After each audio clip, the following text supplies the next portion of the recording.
Salut les Wargamers, c'est Yves de French Wargame Studio, votre chaîne de rapport de bataille photo et live peinture. Aujourd'hui, je suis en compagnie de Aretas. Puisque cette semaine sort Chapter Approve 2018, un petit peu ce qui va justement dicter le méta pour l'année prochaine, et aussi un premier livre de campagne qui est Vigilus Insoumis, qui lui aussi risque un petit peu justement de chambouler un petit peu le metagame, puisque c'est l'apparition de différentes formations, surtout pour les oubliés. Exactement. Dans ce Chapter Approve, on va déjà avoir la bonne surprise de retrouver un vrai codex, même s'il est en version bêta, pour les sœurs de bataille. Ouais. Une extension pour l'étau avec les 8, la partie vraiment Farsight avec un petit détachement. Ensuite, la modification en point de quasiment toutes les factions, modulo les orques et les Eldar noirs, les Drukhari. Ouais. À savoir pourquoi, on ne sait pas. Peut-être qu'ils seront représentés demain dans un autre bouquin de campagne. Ou peut-être que le Drukhari, c'est la référence. On n'y touche pas, ils sont parfaits. Et surtout, en fait, 12 nouveaux scénarios en matchplay, puisque comme pour l'ancienne version, le bouquin est réparti en narratif et en matchplay. Ici, on va se focaliser sur le matchplay. Donc vraiment, à 360 degrés, vraiment, qu'est-ce qui va dicter le méta de demain? Et donc, déjà, toi, Aretas, capitaine de l'équipe de France, qu'est-ce que tu as pensé de ce Chapter Approve après quelques petites lectures? En fait, au-delà des changements de point en point, au-delà des quelques datasheets qui changent, etc., ce qui va vraiment dicter les changements du metagame, pour moi, c'est les missions. C'est vraiment comment est-ce que ces missions déjà vont être adaptées à l'ETC, parce que les missions, là, on a des missions Eternal War et scindées des missions Maelstrom of War. À l'ETC, les deux sont combinés, donc on ne sait pas déjà si on va les adopter, on ne sait pas comment est-ce qu'on va les combiner, et on ne sait pas si on va utiliser toutes les règles qu'il y a dedans. Donc ça fait quand même beaucoup d'incertitudes. Et mine de rien, en fait, on joue quand même au jeu pour la mission. Donc forcément, c'est ça qui va définir le méta de demain. De mon côté, le Chapter Approve est une excellente bonne surprise. On n'est pas forcément à un niveau type ETC où en effet, en fait, ça dépend vraiment de ce que vous allez prendre pour faire justement vos missions et comment vous faites pour gagner une partie, que ça va changer. En tout cas, pour le commun des mortels et notre niveau, c'est là où on va vraiment, je trouve, tirer la quintessence du Chapter Approve et du travail qui a été fait par Game Workshop, puisque c'est frais et c'est ce qui manquait. Il y a beaucoup moins de frustration à se dire que dans un codex, il n'y a pas que quelques entrées qui vont être fortes. Là, je ne pense pas que ça va changer l'ordre de puissance des différents codex, qu'on appelle vraiment les top tiers, mais à côté de ça, au sein de toutes les armées, il va y avoir plus d'unités jouées. Et c'est ça qu'on aime, c'est vraiment le fait de pouvoir jouer ce qui va nous faire plaisir sans pour autant être ridicule. Exactement, en fait, je l'ai déjà dit sur la chaîne, moi je trouve vraiment que Games Workshop, ils font du bon boulot, ils vont vraiment dans le bon sens. Là, plutôt que d'avoir une logique comme ils avaient il y a quelques années, de vraiment le nerf hammer, comme on appelait ça, là ils font pas ça, ils vont plutôt buffer ce qui est pas fort. Donc franchement, c'est intéressant comme approche. Il y a certains trucs qui méritaient un nerf qui ont été nerfés, mais pour la plupart des changements de coup en point, en tout cas, c'est plutôt, voilà, ton unité était un peu pourrie, on va la mettre moins cher pour que tu puisses la sortir. Donc c'est sympa. Le mec qui a des figurines depuis 10 ans sur l'étagère qui prennent la poussière, là il va peut-être se dire, voilà, maintenant ça coûte 3 points en moins, je vais les sortir. Vous allez le voir au niveau de cette vidéo, on ne va parler de Vigilus que pour les formations. On va parler au début des 12 scénarios pour vraiment comprendre comment est-ce que demain on gagne une game. On va voir qu'il y a pas mal de mécanismes qui ont changé. Ils se sont clairement inspirés justement du méta américain avec l'ITC où on gagne un petit peu en latitude sur vraiment comment est-ce qu'on souhaite nous-mêmes gagner une partie dépendamment de son armée. Donc ça c'est pas mal. Ensuite on s'attaquera justement à toutes les factions pour savoir justement quels ont été les changements en points majeurs. Est-ce que toi de ton œil d'expert ça va changer le méta de chacune des listes et aussi encore une fois comment est-ce que ça va s'articuler avec les formations. Et on voit ça tout de suite. On commence donc les Wargamers à rentrer dans le détail du Chapter Approve. Au début, il va y avoir pas mal de personnes, comme je l'ai dit tout à l'heure, sur la partie narratif, le fait de créer ses propres personnages et ainsi de suite. On va surtout retrouver un codex en bêta pour les sœurs de bataille et déjà là c'est un gros plus au niveau de ce bouquin. Ils n'ont pas fait les choses à moitié, ça va vraiment être l'entièreté justement des datasheets qu'on connaît aujourd'hui des sœurs de bataille, mais en plus de ça on va avoir des stratagèmes, des reliques, des traits de seigneurs de guerre et même des tactiques de chapitre. On va pas vous les montrer aujourd'hui puisqu'on va faire une vidéo spécifique qui devrait sortir vraiment sous peu. Pareil pour les taux. Là, on va tout de suite justement s'attarder sur ce qui modifie le jeu et on arrive tout de suite à de nouveaux fronts. On va voir qu'on retrouve des règles de mission en jeu égal qu'on connaît déjà soit de la Big Fac, soit du dernier Chapter Approve. On commence avec la première règle qui va être frère de bataille, qu'on connaît encore une fois. C'est à l'intérieur de chaque détachement de votre armée réglementaire, toutes les unités qui le composent doivent avoir au moins un mot-clé de faction en commun, outre les mots-clés Chaos, Imperium, Aeldari, Inari ou Tyrannide. Exactement, c'est quelque chose qu'on connaît maintenant depuis le début de la V8. C'est ce qui m'empêche de jouer un détachement Dark Eldar, Harlequin et Eldar. C'est triste. Ou mixer les tactiques de Space Marine. Exactement. Ensuite, on va avoir troupe au sol pour déterminer quel joueur contrôle un pion objectif, exclut les unités avec le rôle tactique aéronef. Ces unités ne contrôlent jamais les pions objectifs. Bah là, pareil, rien de neuf, hein, c'est depuis le nerf du Stormraven, en fait, hein, c'est depuis là. Donc les avions ne comptent pas pour les objectifs. Je continue ensuite avec focalisation psychique, qui était une règle qui était bêta jusqu'à la dernière fac. Ici, elle est bel et bien validée. C'est le fait à chaque tentative du pouvoir châtiment de devoir ajouter 1 à la tentative suivante, modulo pour quelques factions, à savoir les Thousand Sons et les Chevaliers Gris. Encore une fois, rien de neuf sous le soleil. C'est des règles qu'ils ont essayé. Ils ont dit, bah voilà, est-ce que ça vous plaît? Oui, on garde, tout simplement. Yes. Et on continue avec discipline stratégique. Le même stratagème ne peut pas être utilisé plus d'une fois par le même joueur au cours d'une même phase. Il précise néanmoins, puisque cette règle-là fait déjà partie des règles de base quand on joue en match and play, que ici, les stratagèmes qu'on utilise hors phase peuvent être utilisés plusieurs fois. En fait, c'est vraiment une clarification pour moi. C'est, bah voilà, avant la bataille, vous pouvez spammer un stratagème. Typiquement, l'infiltration Alpha Légion, on peut la spammer parce que c'est pas dans une phase. Mais les stratagèmes qui s'utilisent à la fin de phase ou au début d'une phase, bah, on peut les spammer. Bon, pourquoi pas? Yes, on continue dans les clarifications avec cibler les personnages. Un personnage ennemi ayant une caractéristique de PV inférieure à 10 peut être pris pour cible à la phase de tir seulement s'il est à la fois visible de la figurine qui tire et l'unité ennemie la plus proche de la figurine qui tire. Ignorez les autres personnages ennemis avec une caractéristique de PV inférieure à 10 lorsque vous déterminez si la cible est l'unité ennemie la plus proche de la figurine qui tire. En gros, il avait déjà été faqué qu'il fallait que ce soit la figurine la plus proche, pas forcément visible, justement pour éviter certains petits abus où tu mettais 8 mecs en brochette qui est donné juste sur un petit hublot qui se permettait de voir la tête d'un personnage. Voilà. Moi, j'aimais bien ça. Voilà. Et surtout, en fait, une clarification de rappeler que c'est bien figurine qui tire et non unité la plus proche. Ça veut dire qu'au sein d'une même unité, si on est quasi équidistant de deux cibles éligibles, il faudra qu'on compte le nombre de figurines qui vont pouvoir tirer sur le personnage. Oui, encore une fois, vraiment une clarification qui permet d'utiliser les règles telles qu'elles sont pensées par les designers. Et enfin, on finit avec appui en sous-effectif. Les unités en sous-effectif ne peuvent être incluses que dans des détachements d'appui auxiliaires. Par exemple, là au WTC, on avait un mec, un Polonais, qui jouait un Vénanthrope au lieu de 3 minimum. Il n'en jouait qu'un seul, il a payé 1 CP pour ça, mais en temps, c'est moins cher, plus facile à cacher. Pourquoi pas? Carrément. On enchaîne ensuite, comme on l'a dit tout à l'heure, avec vraiment ce qui va structurer l'année prochaine, le méta de 2019, c'est les scénarios. Ici, ils sont divisés en deux catégories, comme dans l'ensemble des bouquins de Game Workshop, avec de l'Eternal War qui va principalement récompenser du control map, puisque les objectifs physiques nous permettront de marquer des points soit à l'issue de chaque tour, soit à la fin de la partie, ce qui est déjà un petit peu plus nouveau, puisque quasiment sur l'ensemble des scénarios, ça se fera à chaque tour, et pas nécessairement en fin de partie, comme on pouvait l'avoir dans les versions précédentes. Et ensuite, le Maelstrom of War, où là, pour le coup, ça va être de tirer des cartes qui vont nous dicter justement ce qu'on va devoir faire pour marquer des points tout au long de la game. Exactement. Vraiment, historiquement, il y a une partie qui est plus statique, plus prise de map, et je reste sur les objets, et l'autre plus dynamique, bah voilà, il faut que j'aille là, il faut que je fasse ça, c'est vraiment deux visions différentes que l'ETC mélange pour arriver à des scénarios vraiment équilibrés et très intéressants. Carrément. Avant de rentrer vraiment dans la spécificité de chacun de ces scénarios, on va s'attaquer justement à la structure des Eternal War, avec comme tronc commun déjà la partie déploiement. Les joueurs tirent au dé et le 20 détermine la carte déploiement standard utilisée pour la bataille. Puis il choisit une zone de déploiement pour son armée, son adversaire utilise l'autre zone de déploiement. Ensuite, le joueur qui n'a pas choisi sa zone de déploiement déploie entièrement son armée en premier, puis son adversaire déploie entièrement son armée. Les figurines doivent être placées entièrement dans leur zone de déploiement. Le joueur qui a terminé de placer son armée en premier choisit qui a le premier tour. S'il décide de le prendre, son adversaire peut jeter un dé. Sur un 6, il réussit à avoir l'initiative. C'est déjà quelque chose de très structurant, c'est déjà une révolution au sein justement des cinématiques de début de game, puisque avant on était sur un déploiement alterné, et celui qui finissait de se déployer en premier avait uniquement un bonus de +1 pour prendre ce fameux jet d'initiative. Ici, c'est complètement terminé. Est-ce que c'est pour fluidifier encore plus les parties ? À voir. Qu'est-ce que t'en penses toi déjà là, déjà de se dire on se déploie à 100% d'un coup et que malheureusement la personne qui va commencer se joue vraiment que sur un dé. Il n'y a plus moyen de favoriser les stats avec un +1 si on joue une armée avec moins de pauses.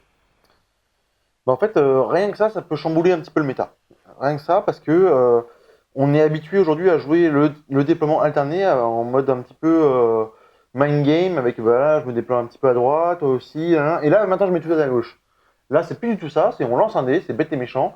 T'as gagné, entre guillemets, t'as perdu. Donc tu dois choisir ton bord de table, tu choisis. L'autre se déploie en premier. Donc c'est lui, c'est lui, alors que tu as gagné le jet de dés, hein, c'est lui qui va décider s'il commence ou pas. Ah, le bord de table, il a intérêt à être bon. Hein. Mais alors, c'est quand même assez intéressant, parce que dans cette idée de nouvelle cinématique, il faut aussi savoir que tu vas choisir le bord de table peut-être avec le plus de bloquants, et que tu te déploieras en deuxième. Ça veut aussi dire que tu pourras jouer beaucoup plus défensif, dépendamment de comment l'autre a placé ses unités. Exactement, mais ça veut aussi dire que si tu joues comme ça, très défensif, planqué, à mort, en disant bah, l'autre il va commencer, et qu'il te fait commencer, bah là t'es comme un con. C'est vrai. Et on retrouve un petit peu justement aussi cette carte qu'on pouvait mettre dans la gueule de son adversaire en V7, c'était de se dire, bah, c'est quoi, c'est toi qui commence. Effectivement, ça rééquilibre un petit peu, ça donne plus de poids au bah voilà, je joue en deuxième. Je ne joue plus en premier, je joue en deuxième, j'ai accès au stratagème pour être à couvert. Ajouter à cela quand même, par rapport justement à ce fameux avantage, soit de commencer, soit de jouer en deuxième, que c'est fini la règle premier sang. Sur l'ensemble des scénarios, on va retrouver la règle frappe initiale, marquée un point de victoire si une ou plusieurs unités ennemies ont été détruites lors du premier round de bataille. On parle bien de round et pas de tour. Sous-entendu, on peut très bien tous les deux le marquer, même si tu as détruit la deuxième unité finalement. Exactement, là c'est encore une fois, bah voilà, le tour 1 est moins fort. Ce premier point, le First Blood, on peut le marquer vraiment l'un et l'autre au premier round. Franchement, bien. Et enfin, dernier point qui risque quand même de pas mal bouleverser le méta, c'est perte acceptable. N'utilisez pas la règle mort subite pour cette mission. Et ça fonctionne pour l'ensemble des 12 nouvelles missions. Pour rappel, la règle mort subite, c'est le fait que si jamais vous n'avez plus personne sur le champ de bataille à partir du tour 2, sous-entendu aussi que les aéronefs ne comptaient plus à l'époque, justement comme présents sur la table, alors vous subissez une victoire majeure. Sous-entendu, un 20-0 en compétitif.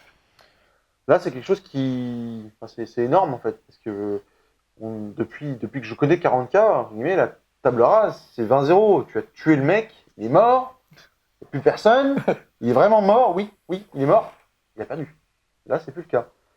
Donc, à voir, moi, c'est une de mes plus grosses interrogations, voir si ça va être, entre guillemets, accepté par le TC, parce que ça change radicalement le mode de jeu. On peut quand même très vite se retrouver avec des armées de 500 figurines contre 500 figurines en mode, bah, de toute façon, le but du jeu maintenant c'est de tenir les objets et on s'en fout. A contrario, des trucs typiquement les volants, on va se retrouver avec des mecs qui vont jouer quasiment que des volants parce qu'au final, bah, il n'y a plus la table rase. Donc je joue que des volants et je te tue. Et j'ai 3 persos derrière planqués qui font 2-3 objets de temps en temps et je te tue. Et à la fin, bah, c'est moi qui score avec mes petits persos. À voir si c'est accepté. Alors, toi, tu parles d'acceptation justement de cette règle-là pour le circuit de TC, des championnats du monde. Il faut quand même savoir que ce mécanisme de non-victoire totale, à partir du moment où on a table rase l'autre, est déjà présent sur Age of Sigmar et permet de limiter énormément les frustrations sur certaines games injustes où ça va se terminer par exemple tour 6, où tu prenais peut-être un 20-0 parce qu'en termes d'objectifs, tu n'avais rien fait, il reste un mec caché dans une ruine à ton adversaire et si tu arrives à le tuer ou pas, et ben ça va complètement inverser la vapeur. Là, ça va permettre de lisser, on va dire, le score sur l'ensemble de la game, peut-être un petit peu plus de méritocratie aussi justement sur ton contrôle de table sur l'ensemble des 5 tours, voire des 7, et pas uniquement ta capacité à sanctionner l'autre avec une table rase. Ouais, mais en tout cas, moi, dans ma vision personnelle du jeu, on est sur un jeu de guerre. On fait la guerre, quoi. On est là pour tuer le mec d'en face. À voir. De toute façon, le risque en fait par rapport à ça, c'est que le jeu n'ait pas suffisamment de garde-fous et que, comme tu l'as dit, en fait, avec des listes complètement débiles à base de 400-500 figurines, ça ne soit tout simplement pas possible de justement remonter certains scores. C'est ce qu'on voit justement sur certaines parties d'Age of Sigmar, c'est que même en 5 tours de jeu, ça n'est pas possible de revenir dans le score à cause d'armées populeuses qui ont un contrôle map trop grand. On va donc s'attaquer au premier scénario d'Eternal War, c'est renseignement vital, à savoir que sur le champ de bataille, les joueurs placent d'abord 5 pions objectifs comme suit, avant de connaître la méthode de déploiement. Le premier pion objectif est placé au centre du champ de bataille, ensuite tracez 4 segments imaginaires, chacun reliant le centre du champ de bataille à un de ces angles. Un autre pion objectif est placé au milieu de chacun de ces segments, jusqu'à ce que les 5 pions objectifs soient placés. Avec la particularité que c'est l'un des deux joueurs qui pourra numéroter ces fameux pions objectifs. Ensuite, on va voir la cinématique dont on a parlé tous les deux. Les deux joueurs jouant un dé placent entièrement l'armée et on saura qui commence. On est toujours sur une durée aléatoire, sous-entendu à la fin du 5e tour, on jette un dé sur un 3+, ça continue. Au 6e tour, on jette un dé sur un 4+, ça continue. Et à la fin du tour 7, là pour le coup, c'est mort subite. Ça va, il y a des choses qui ne changent pas. Ensuite, pour la condition de victoire.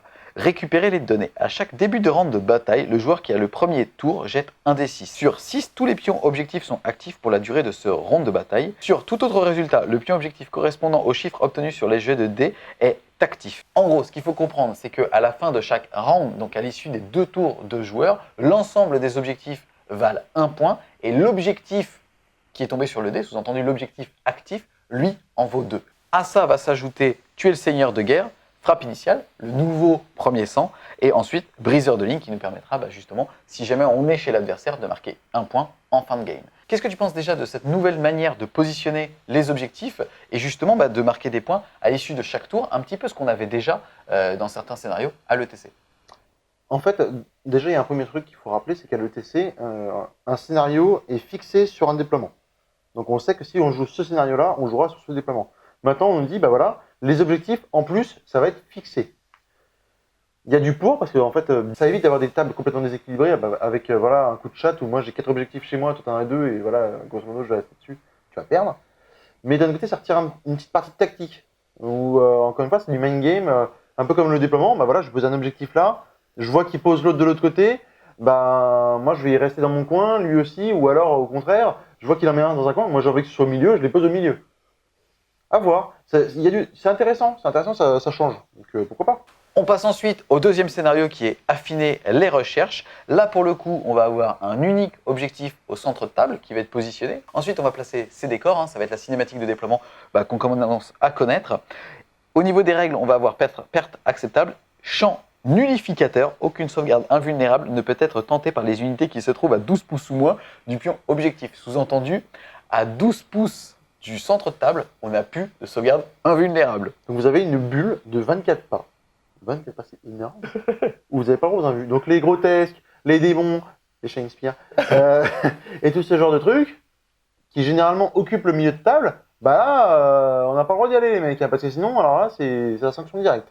C'est assez intéressant. Ensuite, on va appliquer le calcul réduction à 0. À la fin de chaque round de bataille, le joueur qui contrôle le pion objectif marque un point de victoire. Un joueur contrôle le pion objectif s'il a plus de figurines que son adversaire à une distance spécifique ou moins du pion objectif. À la fin du premier round de bataille, cette distance est de 18 pouces et elle est rétrécie de 3 pouces à la fin de chaque round jusqu'à un minimum de 3. Ainsi, un joueur contrôle le pion objectif s'il a plus de figurines que son adversaire à 15 pouces ou moins du centre à partir du round 2, 12 pouces du round 3 et ainsi de suite.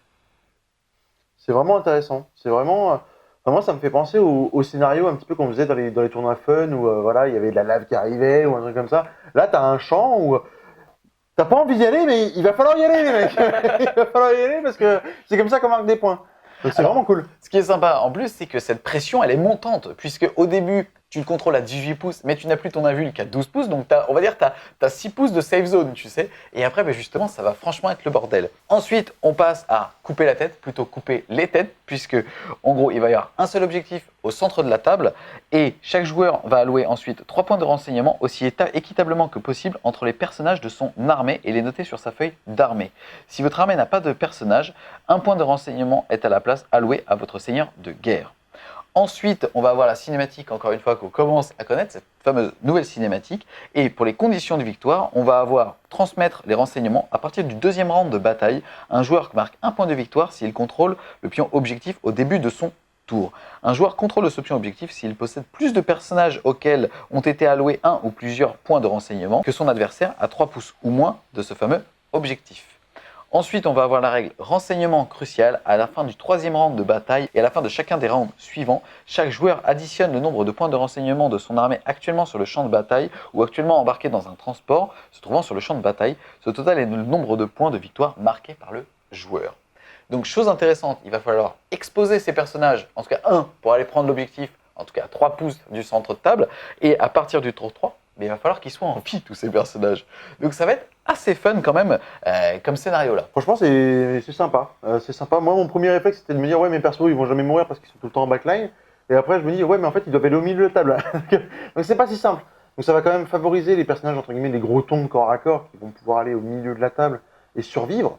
Mais c'est vraiment rafraîchissant en fait. Vraiment, voilà, moi, là, je joue avec mes petits personnages. J'ai le choix soit de préserver et de les garder au fond de la table pour à partir du tour 3 seulement marquer des points, soit être un peu greedy et vouloir combattre et aller au milieu de la table pour, voilà, c'est le roi de la colline quoi. Roi de la colline, et ça veut aussi dire qu'il doit survivre, puisqu'il marque les points au début du tour. Ouais, donc c'est pas tout d'arriver de faire le touchdown, il faut après survivre pendant un tour. On enchaîne ensuite avec les 4 piliers. Au niveau du déploiement de ces fameux objectifs, vous allez prendre le centre de table, faire des lignes sur chacun des angles et placer ces objectifs à 15 pouces du centre de table sur une de ces lignes. Il y aura donc 4 objectifs au total. Pour marquer la partie, on va utiliser la règle siphon de puissance. À la fin de chaque round de bataille, un joueur marque un point de victoire s'il contrôle plus de pions objectifs que l'adversaire. Il marque 3 points de victoire à la place s'il contrôle les 4 pions objectifs. Un joueur contrôle un pion objectif s'il possède plus de figurines du rôle tactique troupe que l'adversaire à 3 pouces ou moins du pion. En plus de ça, on va avoir pas de prisonniers. À la fin de chaque round de bataille, un joueur marque un point de victoire si plus d'unités adverses que d'unités de sa propre armée ont été détruites lors de ce round de bataille. En plus de ça, on va ajouter tuer le seigneur de guerre, frappe initiale, briseur de ligne.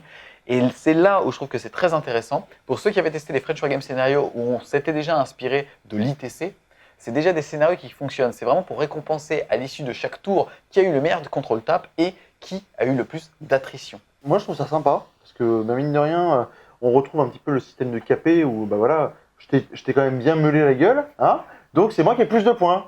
T'as la plus grosse. Voilà. C'est moi le plus fort. Hein. Et d'un autre côté, bah, il faut réussir à contrôler plus d'objectifs que l'adversaire. C'est plus, je dois contrôler un ou deux objets, non, c'est plus que l'autre. Donc c'est vraiment une compétition un petit peu perpétuelle entre les deux joueurs, et c'est super sympa.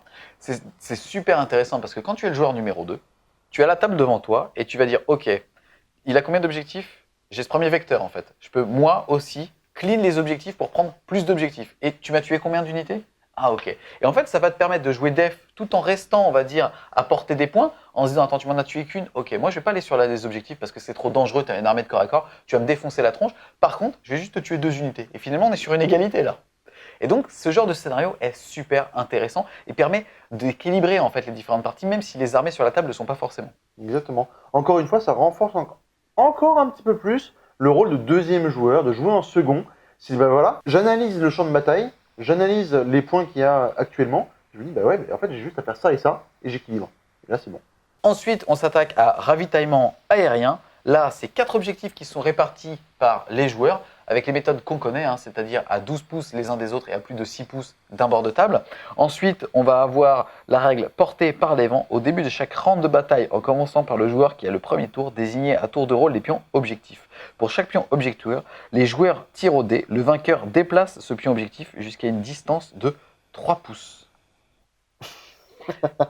J'enchaîne, excuse-moi, avec sécuriser le ravitaillement. À partir du deuxième round de bataille, chaque joueur marque un point de victoire pour chaque pion objectif qu'il contrôle au début de son tour. Un joueur contrôle un pion objectif s'il possède plus de figurines que l'adversaire à 3 pouces ou moins d'un pion. Toutefois, si un seul des joueurs a des figurines qui peuvent voler et dont le rôle tactique n'est pas aéronef, sous-entendu la règle qu'on a vue tout à l'heure, à 3 pouces ou moins de cet objectif, ce joueur contrôle, quel que soit le nombre de figurines mis, à porter cet objectif. C'est encore plus haut qu'un objectif sécurisé si on a le keyword vol. En plus de ça, vont s'ajouter tuer le seigneur de guerre, frappe initiale et briseur de ligne. C'est donc complètement what the fuck. Tu parlais tout à l'heure justement des parties de garage ou des tournois un petit peu fun avec la lave, tout ça. Là, tu contrôles un objectif. Tu penses contre un objectif au début de ton tour, mais au début du round, donc avant même le début de ton tour à toi, on va lancer un dé par objectif. Et si tu n'as pas de chat, le mec il va pouvoir faire sortir de 3 pouces tous les objectifs qui seront devant toi. Là c'est pas mal parce que ça donne la part belle aux unités qui ont fly, notamment après le nerf de la règle fly qu'on connaît tous. Là on va avoir, je sais pas, des motos custodes, des Shining Spear, ah oui, des Vanguard vétérans Space Marines, enfin, des unités qu'on voit pas souvent, mais qui là peuvent vraiment apporter quelque chose. Alors c'est intéressant ce que tu dis, puis en plus on était clairement dans un système où les codex qui avaient des rôles tactiques troupes fortes étaient forts. Et c'était frustrant. Là, on va être capable justement de déporter ça sur peut-être, en tout cas sur ce scénario-là, les armées qui ont des vols forts. Exactement. Ou alors, juste peut-être une unité phare, mais en avoir quand même, dans la construction de liste, se dire, bah voilà, sur ce scénario-là, il faut que j'ai une unité qui est fly pour pouvoir contrer l'autre. Donc, je vais construire ma liste différemment. Après, la partie, j'ai de la chatte, je déplace tous les objets là où t'es pas, ou là où je suis, c'est un peu... Je suis moyennement convaincu parce que c'est trop côté chat en fait. Vraiment, c'est vraiment. J'ai gagné tous les jets de dés. On était tous les deux moite-moite. En fait, c'est moi qui tous les objets, t'as perdu. Allez, salut. Et enfin, dernier scénario de l'Eternal War, c'est débarquement. Au début du déploiement, on va avoir un objectif au centre de table. Une fois qu'on a fini de déployer son armée, on va pouvoir mettre un objectif dans notre camp et on va appliquer la règle repousser. À partir du second round de bataille, chaque joueur marque des points de victoire pour chaque point objectif qu'il contrôle. En gros, celui chez soi va valoir 1 point, celui au centre de table va valoir 2 points et si on arrive à aller justement titiller celui qui est dans le camp de l'adversaire, ça vaudra 3 points. À ça va s'ajouter tuer le seigneur de guerre, frappe initiale et briseur de ligne. On est déjà clairement sur un scénario qui est similaire à celui de TC. Exactement. Aujourd'hui, on a déjà un scénario où bon, c'est nous qui plaçons les objectifs dans notre zone ou au milieu, mais si on le place chez nous et qu'on le contrôle, c'est 1 point, 4 points si c'est chez l'adversaire et 2 points si c'est au milieu. Aujourd'hui, tout le monde le pose au milieu parce qu'on ne veut pas prendre le risque. On passe maintenant au scénario Maelstrom of War. Le premier est signaux disruptifs. Comme pour les scénarios Eternal, là on a des petites spécificités. Déjà, c'est la disparition du premier sang, puisqu'on va toujours avoir frappe initiale. Donc ce fameux premier sang pour les 2 joueurs à partir du moment où on pète une unité au niveau du round 1. Ensuite, on va avoir stratégie épurée. Et là aussi, c'est une grosse inspiration au niveau de l'ETC. C'est qu'au début de la partie, on va être capable de défausser 6 cartes tactiques de son deck justement, pour pouvoir d'ores et déjà avoir une certaine optique sur comment gagner la partie. Sous-entendu, je suis un Nika, et je ne veux pas rester statique chez moi, je vais défausser, tous les défendre. Exactement. En fait, c'est pas mal, parce que ça évite de se retrouver coincé avec, je chope domination, tuer un Psyker alors que je peux jamais le faire, tuer un volant alors que j'ai que du corps à corps qui fly pas. Mais d'un autre côté, moi je trouve que c'est dommage parce que justement, ça permet la création d'armées un petit peu mononeuronales où j'ai que du corps à corps, j'ai aucune option de tir. Quand je tirais la carte tuer une unité au tir, c'était ma punition. Là, il n'y a plus de sanction. Je sais pas, une armée qui joue 3 figurines, on lui dit défendre les objectifs. Effectivement, normalement, c'était compliqué, il fallait faire un choix. Là, dès le début, je vais dire non, c'est bon, arrête tes conneries, je le viens. Au niveau ensuite justement du déroulement de cette partie, on va devoir avoir systématiquement 4 objectifs actifs au début de son tour. Si ce n'est pas le cas, monter jusqu'à 4. À noter quand même la particularité de ce scénario, c'est qu'on va avoir un stratagème qui est signal interrompu. Utilisez ce stratagème après que votre adversaire a généré des objectifs tactiques. Choisissez un de ces objectifs tactiques actifs. Il ne peut pas être atteint à ce tour et ça vaut 1 PC. Donc tu vois, tu parles aussi justement de cet affinage et aussi justement du fait de perdre les sanctions qu'on pouvait avoir sur des listes trop orientées. Mais à côté de ça, son adversaire va pouvoir contrebalancer ça en lui disant ouais mais tu sais quoi, finalement tu n'as pas pu avoir de défendre, ok, mais là tu vas avoir pété des trucs au corps à corps, et tu le feras pas à ce tour-là. Ça c'est fort. Ça c'est le vect. le vect du Maelstrom. Et ça c'est beau. Et c'est un CP et c'est pour tout le monde. Ça c'est pas mal. Franchement, c'est vraiment sympa. Donc là, on a vu la première mission de Maelstrom of War. On se rend compte que là, on va avoir 6 objectifs disposés sur la table. C'est pour ça que dans toutes les missions ETC, on a 6 objectifs systématiquement. C'était à cause du Maelstrom of War. En tout cas, là, on est sur de la vraie fraîcheur au niveau justement du premier scénario Maelstrom of War. De la fraîcheur, mais qui limite aussi un petit peu l'aléatoire, justement, de la frustration d'avoir une main de merde, dépendamment des objectifs. Je sais qu'en tournoi, par exemple, celui où on va directement, dès le tour 1, avoir 6 cartes actives, on le fait pas trop, parce que si on a tour 1 une main de merde, on est frustré pour les 5 tours. Là, on se rend compte justement qu'on va être capable de jouer comme on l'a envie et de gagner en fait, dépendamment de comment on avait envie de jouer. Ensuite, on enchaîne avec le deuxième qui est frappe décapitante. Comme tu l'as dit, c'est 6 objectifs qui vont être sur la table. Au niveau justement du tirage de cartes, au début du premier tour d'un joueur, il doit générer 3 objectifs tactiques. Un joueur ne peut pas en avoir plus de 6 actifs et il cesse donc d'en générer à partir du moment où il atteint cette limite. Ensuite, on va appliquer la règle cible à valeur ajoutée. Chaque fois qu'un personnage est tué, le joueur qui le contrôle doit désigner aléatoirement un de ses objectifs tactiques et le défausser. Si un seigneur de guerre est tué, le joueur qui le contrôle doit à la place désigner aléatoirement des 3 objectifs tactiques actifs et tous les défausser. Là, c'est la double sanction. Ah ouais, tu te fais buter tes persos et en plus tu perds tes stroms. Alors là... Est-ce que tu penses même pas qu'à l'ETC, ils vont combiner celui où tu contrôles avec les personnages et en plus celui-là? Alors là, franchement, si c'est celui-là, mais les mecs ils vont sortir avec le casque sur la tête. Ah franchement, ça pourrait être super sympa. On continue avec Vatou stratégique. Encore une fois, 6 objectifs au centre table. Au niveau du tirage, cette mission utilise des objectifs tactiques. Si au début d'un tour de joueur, il a moins de 3 objectifs tactiques actifs, il doit en générer jusqu'à 3. Saisir sa chance au début d'un tour d'un joueur, après avoir éventuellement généré de nouveaux objectifs tactiques, ce joueur peut choisir d'en défausser 2 et d'en tirer un nouveau. Si ce joueur est capable d'atteindre l'objectif tactique nouvellement généré à la fin de son tour, il double le nombre de points de victoire octroyés par cet objectif tactique. Bah ça la chatte. Alors oui, mais c'est pour contrebalancer le manque de chatte des tirages précédents.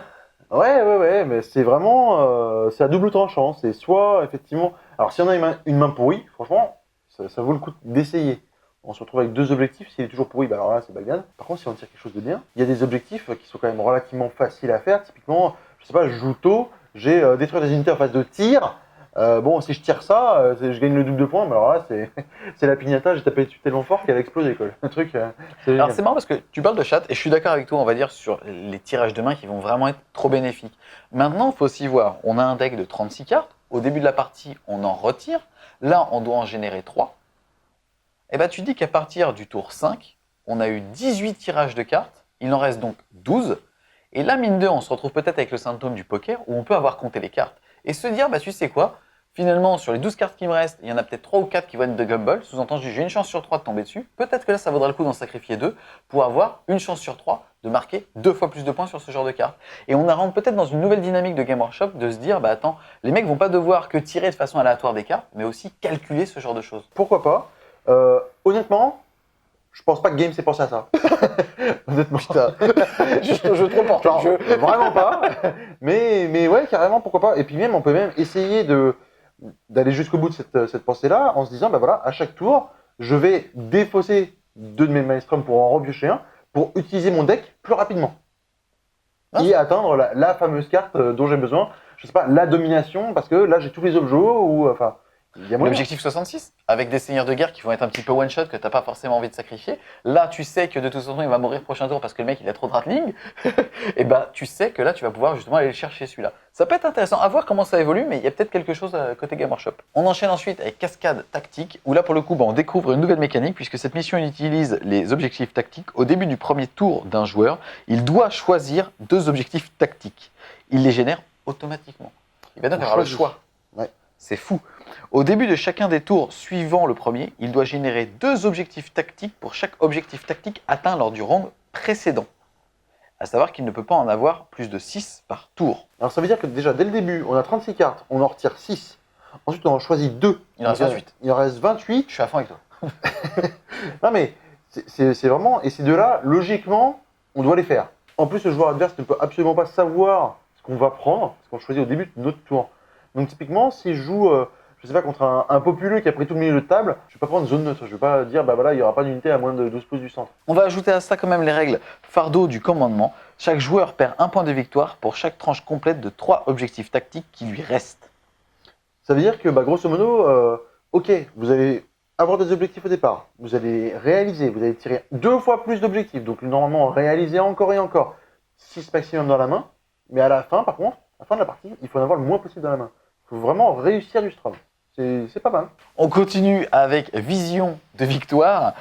Au début de chaque tour, on va devoir avoir 4 objectifs tactiques en main. Ensuite va s'appliquer la règle piètre conseil. Lorsqu'un joueur doit générer un objectif tactique, il doit à la place en générer 2. Et son adversaire choisit celui que ce joueur doit conserver.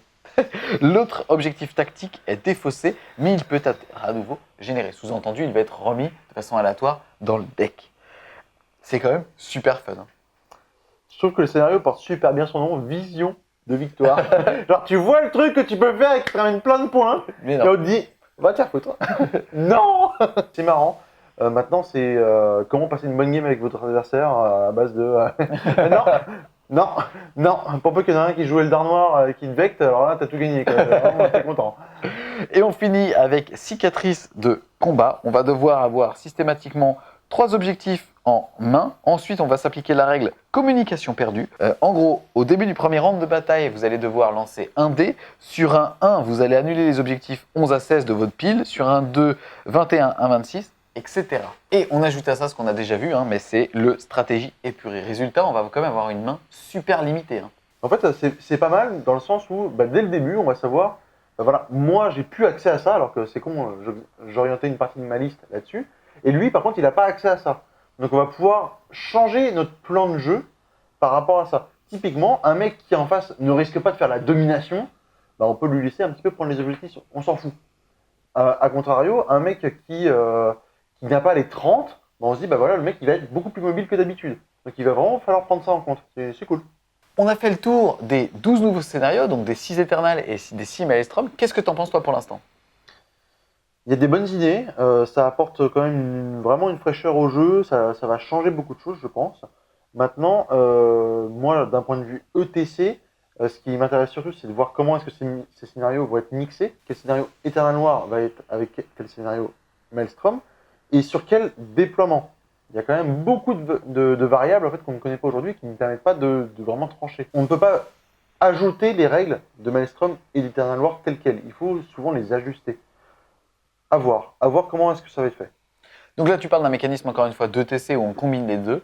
En tout cas, pour un joueur lambda qui jouerait uniquement vraiment Made in Game Workshop, c'est que du plaisir. Hein. Ouais. On est sur du fun, pas nécessairement de l'équilibrage, mais en tout cas plus d'échanges avec son adversaire ou son pote en tout cas. Et ne serait-ce que pour ça, c'est une super décision de la part de Game Workshop d'avoir un petit peu changé leur scénario. Moi, vraiment, encore une fois, je retrouve vraiment ces scénarios-là où, quand j'allais en tournoi fun, bah voilà, il y avait ce genre de scénario. Ouais. Vraiment, qui te force à bouger, qui sont un petit peu innovants, qui un peu fun, où il faut aller au centre de la table. Et franchement, c'est pas mal. Ouais, complètement, ouais. On s'attaque maintenant au changement de coup en point. Ici, dans le Chapter Approve, on va retrouver les différentes datasheets pour pouvoir jouer les Imperial Knight en Knight Renegade, avec les 3 châssis mis à disposition, même s'ils sont répartis sur moins de profils, puisqu'on va avoir le Renegade Knight, le Renegade Knight Dominus et les châssis Arminger qu'on a l'habitude de voir dans le codex Imperial Knight.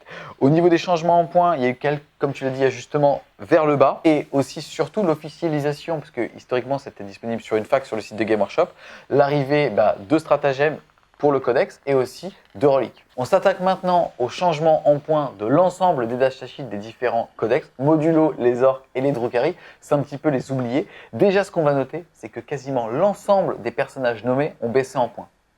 En fait, de manière générale, il y a énormément de changements de points et de baisses. Les personnages nommés, c'est encore plus flagrant. Il y a vraiment, il y a des exemples, typiquement, Kaldor Drago, il passe de 240 à 180 points. Vous vous rendez compte, c'est 60 points de moins. C'est énorme. Carrément. C'est ce que tu as dit aussi au début de la vidéo. Moi, ce que j'ai apprécié dans ce chapter approve, je trouvais ça très intelligent de la part de Game Workshop, de ne pas casser les unités trop fortes, mais de plutôt EP tout le reste. Et ça permet de monter le niveau par le haut et pas par le bas. Et ça, c'est vraiment cool. Certains diront que c'est l'escalade à la violence. Bah, c'est vrai. Mais d'un autre côté, si ça permet d'arriver à un équilibre, pourquoi pas, hein. Entre le nerf et le buff, de toute façon, c'est juste 2 solutions différentes qui visent le même objectif. Complètement. On va commencer par nos amis les Custodes. Je vais prendre l'exemple que tu as donné tout à l'heure du personnage, à savoir Trojan Valoris, qui est passé de 250 à 185 points. Bah, ça fait une sacrée baisse. On se dit que le mec, il vaut plus trop cher, hein, et il est quand même sympathique. Il régénère maintenant. des CP, enfin en tout cas sur un one-shot. C'est vraiment cool parce que c'était une figurine très charismatique au sein de ce codex, mais on ne le jouait pas parce qu'il était trop fort dans un codex qui était déjà très cher. Pareil pour d'autres unités, là on va voir que les Alerus Custodian, donc les Terminators, passent de 70 à 65. On a les Warden qui passent de 49 à 43, le Shield Capitaine de 110 à 100, le Capitaine en armure Terminator de 130 à 110, le Vénérable Dreadnought de 130 à 90 et le Vénérable Land Raider de 283 à 217. Bah, il y a 10 entrées dans le codex Custodes, il y a 7 baisses. C'est quand même pas mal. En fait, je trouve déjà que c'est un parfait exemple en fait de ce qu'on voit. C'est que le codex Custodes, c'est un codex qui est globalement moyen en termes de force. On a des très bonnes unités comme les motos et ainsi de suite. Mais malheureusement, on avait des unités qu'on ne voyait jamais. On prend l'exemple du Warden, il est absolument pas rentable. Soit tu allais chercher les troupes avec les Custodian Guard, qui étaient à peu près 40 points, soit tu allais chercher les motos ou les Terminators, et jamais les Warden. Et bien là, le fait est qu'ils ont rapproché à 43 points versus 40 les Custodian Guard de base, et ben tu vas te poser la question. Dans la même logique que ce qu'on disait tout à l'heure, les motos, par exemple, qui sont l'unité phare du codex aujourd'hui, elles n'ont pas été nerfées. C'est-à-dire qu'elles restent toujours aussi fortes. Complètement. Ensuite, au niveau des changements de l'équipement, on va voir que le bouclier Storm des personnages est passé de 15 à 10. La lame Sentinelle pour les troupes dont je parlais tout à l'heure notamment est passé de 9 à 7. Et le lanceur à Alsave de 25 à 15. Et c'est cool parce que le lanceur, qui était l'une des armes des motos, n'était jamais utilisé. C'était jamais rentable de prendre ça. On prenait toujours de la saturation avec du Bolter Hurricane. Et là, il va peut-être y avoir un petit peu de débat. On part de 10 points sur une arme à 25. C'est énorme. En fait, le Chapter Approved, de par le fait qu'il baisse le coût en points de beaucoup d'unités et d'équipements qu'on n'utilisait pas forcément, il va nous forcer à vraiment reprendre une page blanche et à se dire, bah voilà, dans ma liste, qu'est-ce qui va être fort, qu'est-ce qui a baissé en coût en points, je vais essayer de voir combien est-ce que je peux en mettre Ah ouais, ça rentre maintenant. Ah ouais, mais en fait, maintenant que j'en ai 15 au lieu de 10, bah c'est fort.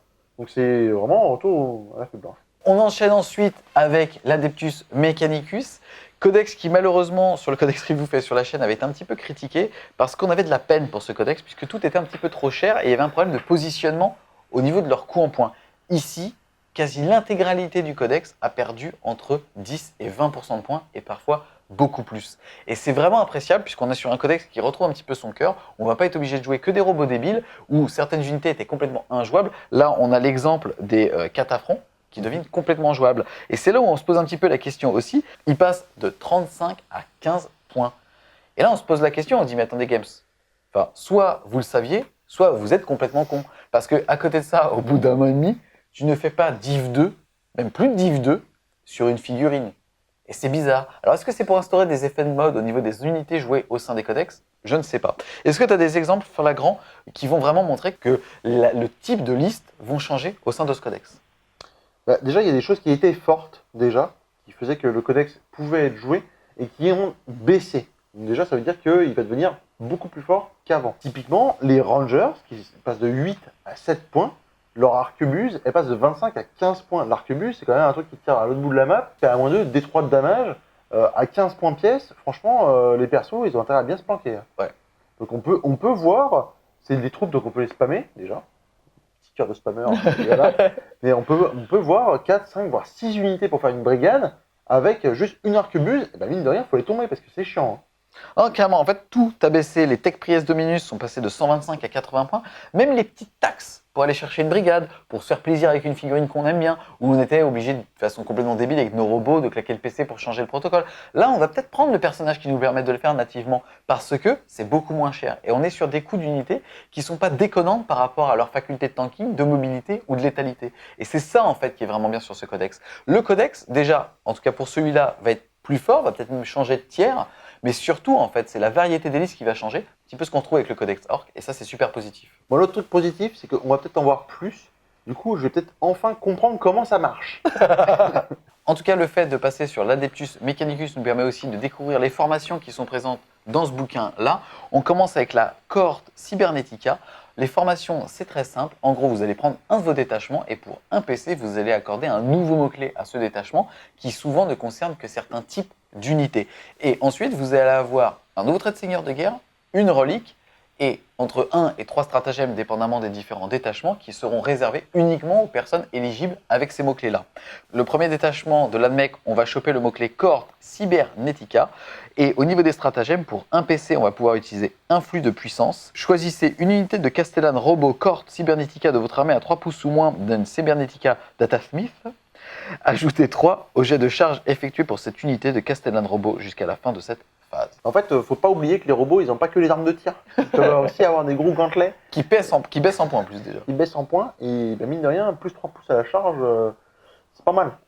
Franchement, on les met Stygie. Résultat, ils peuvent avoir un mouvement gratos au début de la partie. En plus de ça, là, ils peuvent avoir plus 3 à leur move. Il y a moyen de les rendre agressifs quand même, ces mecs. Ouais. Encore une fois, on est sur de la fraîcheur qui va peut-être changer le style de cette armée-là. Ensuite, deuxième stratagème, ça va être mitraillage en mouvement. Un PC, utilisez stratagème au début de votre phase de mouvement. Choisissez une unité de Castellan Robot cohorte Cybernetica de votre armée à qui s'applique le protocole Égide, c'est celui qui fait +1 à la sauvegarde. Jusqu'à la fin de ce tour, traitez les armes lourdes dont elles sont équipées comme des armes d'assaut à tout égard. Bah, c'est vraiment cool parce que ça permet d'avoir plus un TG de save et en plus de pouvoir bouger sans avoir de pénalité. Franchement, pas mal. Là, c'était le premier nouveau type de détachement. Qu'est-ce que tu penses de ces mécanismes-là? Qu'est-ce que ça apporte en termes de fraîcheur? Alors, d'un côté, c'est cool parce que ça, effectivement, ça apporte de la personnalisation. Bah voilà, mon armée, j'ai un détachement comme ça parce que j'ai ces unités là-dedans. D'un autre côté, moi, ça me fait un peu peur. J'ai un peu peur de me retrouver un peu comme en V7 où on avait le GBN, la fac du GBN, les conventions du GBN, les conventions ETC, le bouquin fortification, ton codex, ton deuxième codex, ton troisième codex, les facs associés et les bouquins d'information. À la fin, on avait une bibliothèque dans le dos et on partait à l'ETC avec ça de bouquins. Alors, je suis d'accord avec toi. C'était vraiment la frustration. C'était aussi la complexité qu'apportait la V7 à cause de ces fameux détachements. Là, par contre, là où j'aime bien, c'est l'histoire du garde-fou apporté par les points de commandement. On va en avoir Exactement. besoin, mais pas que pour faire ces détachements. Faut pas oublier tout le reste. Tout à l'heure, le fait d'utiliser un PC pour empêcher l'autre de marquer un point. Et là, mine de, ça va être assez consommateur, parce que tu vas devoir utiliser un PC au moment où tu fais ta liste pour choper un mot-clé. Même si tu désires, même si tu ne souhaites pas, les appliquer. Donc à voir, je pense que c'est déjà nativement un bon garde-fou, même si ça ne nous dédouanera pas d'avoir plus de bouquins. Ensuite, le deuxième détachement qui va être réservé à l'Adeptus Mechanicus, c'est le Manipule de Servitor. Au niveau des stratagèmes, il y en a deux. Le premier, c'est Bionique amélioré. Utilisez ce stratagème avant le début de la bataille. Choisissez une unité de Cataphren Breacher Manipule de Servitor ou Cataphren Destroyer de votre armée. Cette unité a une sauvegarde invulnérable de 5+, jusqu'à la fin de la bataille. Bon, c'est pas mal, une petite 5+1 vue pour l'unité. Pour des figurines qui ont baissé quasiment de 30%, bordel de merde. C'est pas mal. Ensuite, on va avoir blocage mental. Utilisez ce stratagème au début de votre phase de tir. Choisissez une unité de Cataphren Breacher ou de Cataphren Destroyer à 6 pouces ou moins d'un Tech Priest Dominus Manipule de Serviteur. Ajoutez 1 au jet de touche de cette unité jusqu'à la fin de la phase. Et excuse-moi, on n'oublie pas. Donc là, ça va nous permettre d'ajouter 1 à la capacité de tir. Et il y a un stratagème quand justement ces mecs-là sont à côté des robots pour dire « Il l'avait vu, Et ça permet de tirer quand même sur du 2. Hein. En fait, le talon d'Achille entre guillemets de cette unité-là, c'est qu'ils tirent pas bien. Et là, on leur donne les outils pour tirer bien. Donc, franchement, quand on voit le type d'armes qu'ils ont, ça fait vraiment pas rigoler. Hein. On retourne dans le chapter Approve et on passe maintenant à l'Astra Militarum. L'Astra Militarum qui, depuis la sortie de son codex, s'était fait taper sur les doigts 2 fois via des facs. Et là, c'est la première fois où, justement, ils vont baisser le coût en points de certaines des unités, sans pour autant revenir sur ce sur quoi ils avaient tapé. C'est, en tout cas pour la plupart, des modifications qui vont être assez justifiées, notamment par exemple les super lourds qui vont être divisés en deux parties, ceux qui sont upés à points, on va retrouver par exemple le Ben Blend, et ceux qui vont être nerfés, c'est-à-dire ceux qu'on ne voyait pas, ou mine de, ils arrivent à des tarifs qui sont assez intéressants. Ensuite, en autre exemple, on va avoir l'Hydra qui était à 100 et qui passe à 85. C'est bien parce que c'était le même châssis que la Wyvern et il n'y avait pas vraiment débat. Les vétérans, par exemple, passent de 6 à 5. Enfin, voilà, ça va être pas mal de petits justement modifications. On a la Chimère qui était un petit peu chère. Alors, elle est toujours trop chère. Le fait est quand même que Game Workshop le sait et ils l'ont un petit peu nerf pour ça. Ensuite, on continue aussi dans la lignée des personnages qui ont baissé. Et ça, c'est vraiment un gros plus. C'est qu'on va être capable, surtout sur une armée d'humains, de pouvoir vous jouer des personnages charismatiques sur lesquels on peut un petit peu s'authentifier. On a par exemple Nork Dedog qui passe de 80 à 60 points. On a Creed qui passe de 70 à 55. On a Yari qui passe de 130 à 100. Donc ça fait vachement plaisir quand même. En termes des unités vraiment compétitives qu'on voyait déjà, il y a le Tank Commander qui baisse. Mine de rien, on en voyait quand même pas mal à une certaine époque. A contrario, le Psyker Primaris, qui est quand même très fort et vraiment pas cher, lui, il monte en points. Donc il y a de l'équilibrage, c'est sympa. Au niveau des formations pour l'Astra Militarum, il y en a vraiment 4 distinctes. La première est plus axée sur l'infanterie et les transports assignés. Donc on va avoir des bonus, tout simplement. Le premier, c'est appui mécanisé, c'est pour 1 CP. Si vous chargez une unité d'infanterie qui est à 6 pouces d'un transport assigné, le transport peut tirer un Overwatch sur l'unité qui charge. Pas ouf. Honnêtement, une chimère qui va tirer un Overwatch. Voilà. Redéploiement rapide. Alors là, c'est un peu plus intéressant. C'est une unité pour 1 CP peut débarquer après que le véhicule est bougé. Donc potentiellement advance. Donc ça peut permettre d'aller quand même assez vite à un endroit où on a besoin d'aller pour débarquer, tirer normalement et charger normalement. Ça amène des options. La deuxième formation, celle-là, elle est plus basée sur tout ce qui va être artillerie. Donc là, on va avoir un CP qui franchement est pas mal. On désigne une unité d'infanterie ennemie à portée d'une de ses armes, donc à portée de Wyvern ou à portée de Basilisque. Généralement, c'est pas trop dur. À la place de tirer, on fait un tir de suppression en fait. Et l'unité visée divise par 2 son mouvement et ne peut pas tirer en état d'alerte.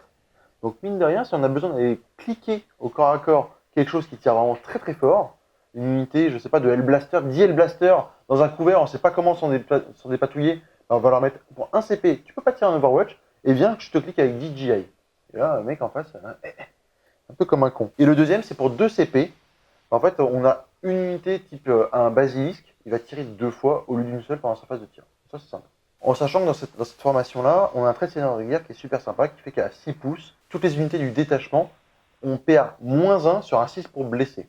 Donc c'est vraiment sympa, c'est encore un peu plus de bourrinage. La troisième formation, c'est plus axé corps à corps, avec notamment, on peut donner ce mot-clé au Crusader, c'est toujours dans le codex Astra Militarum.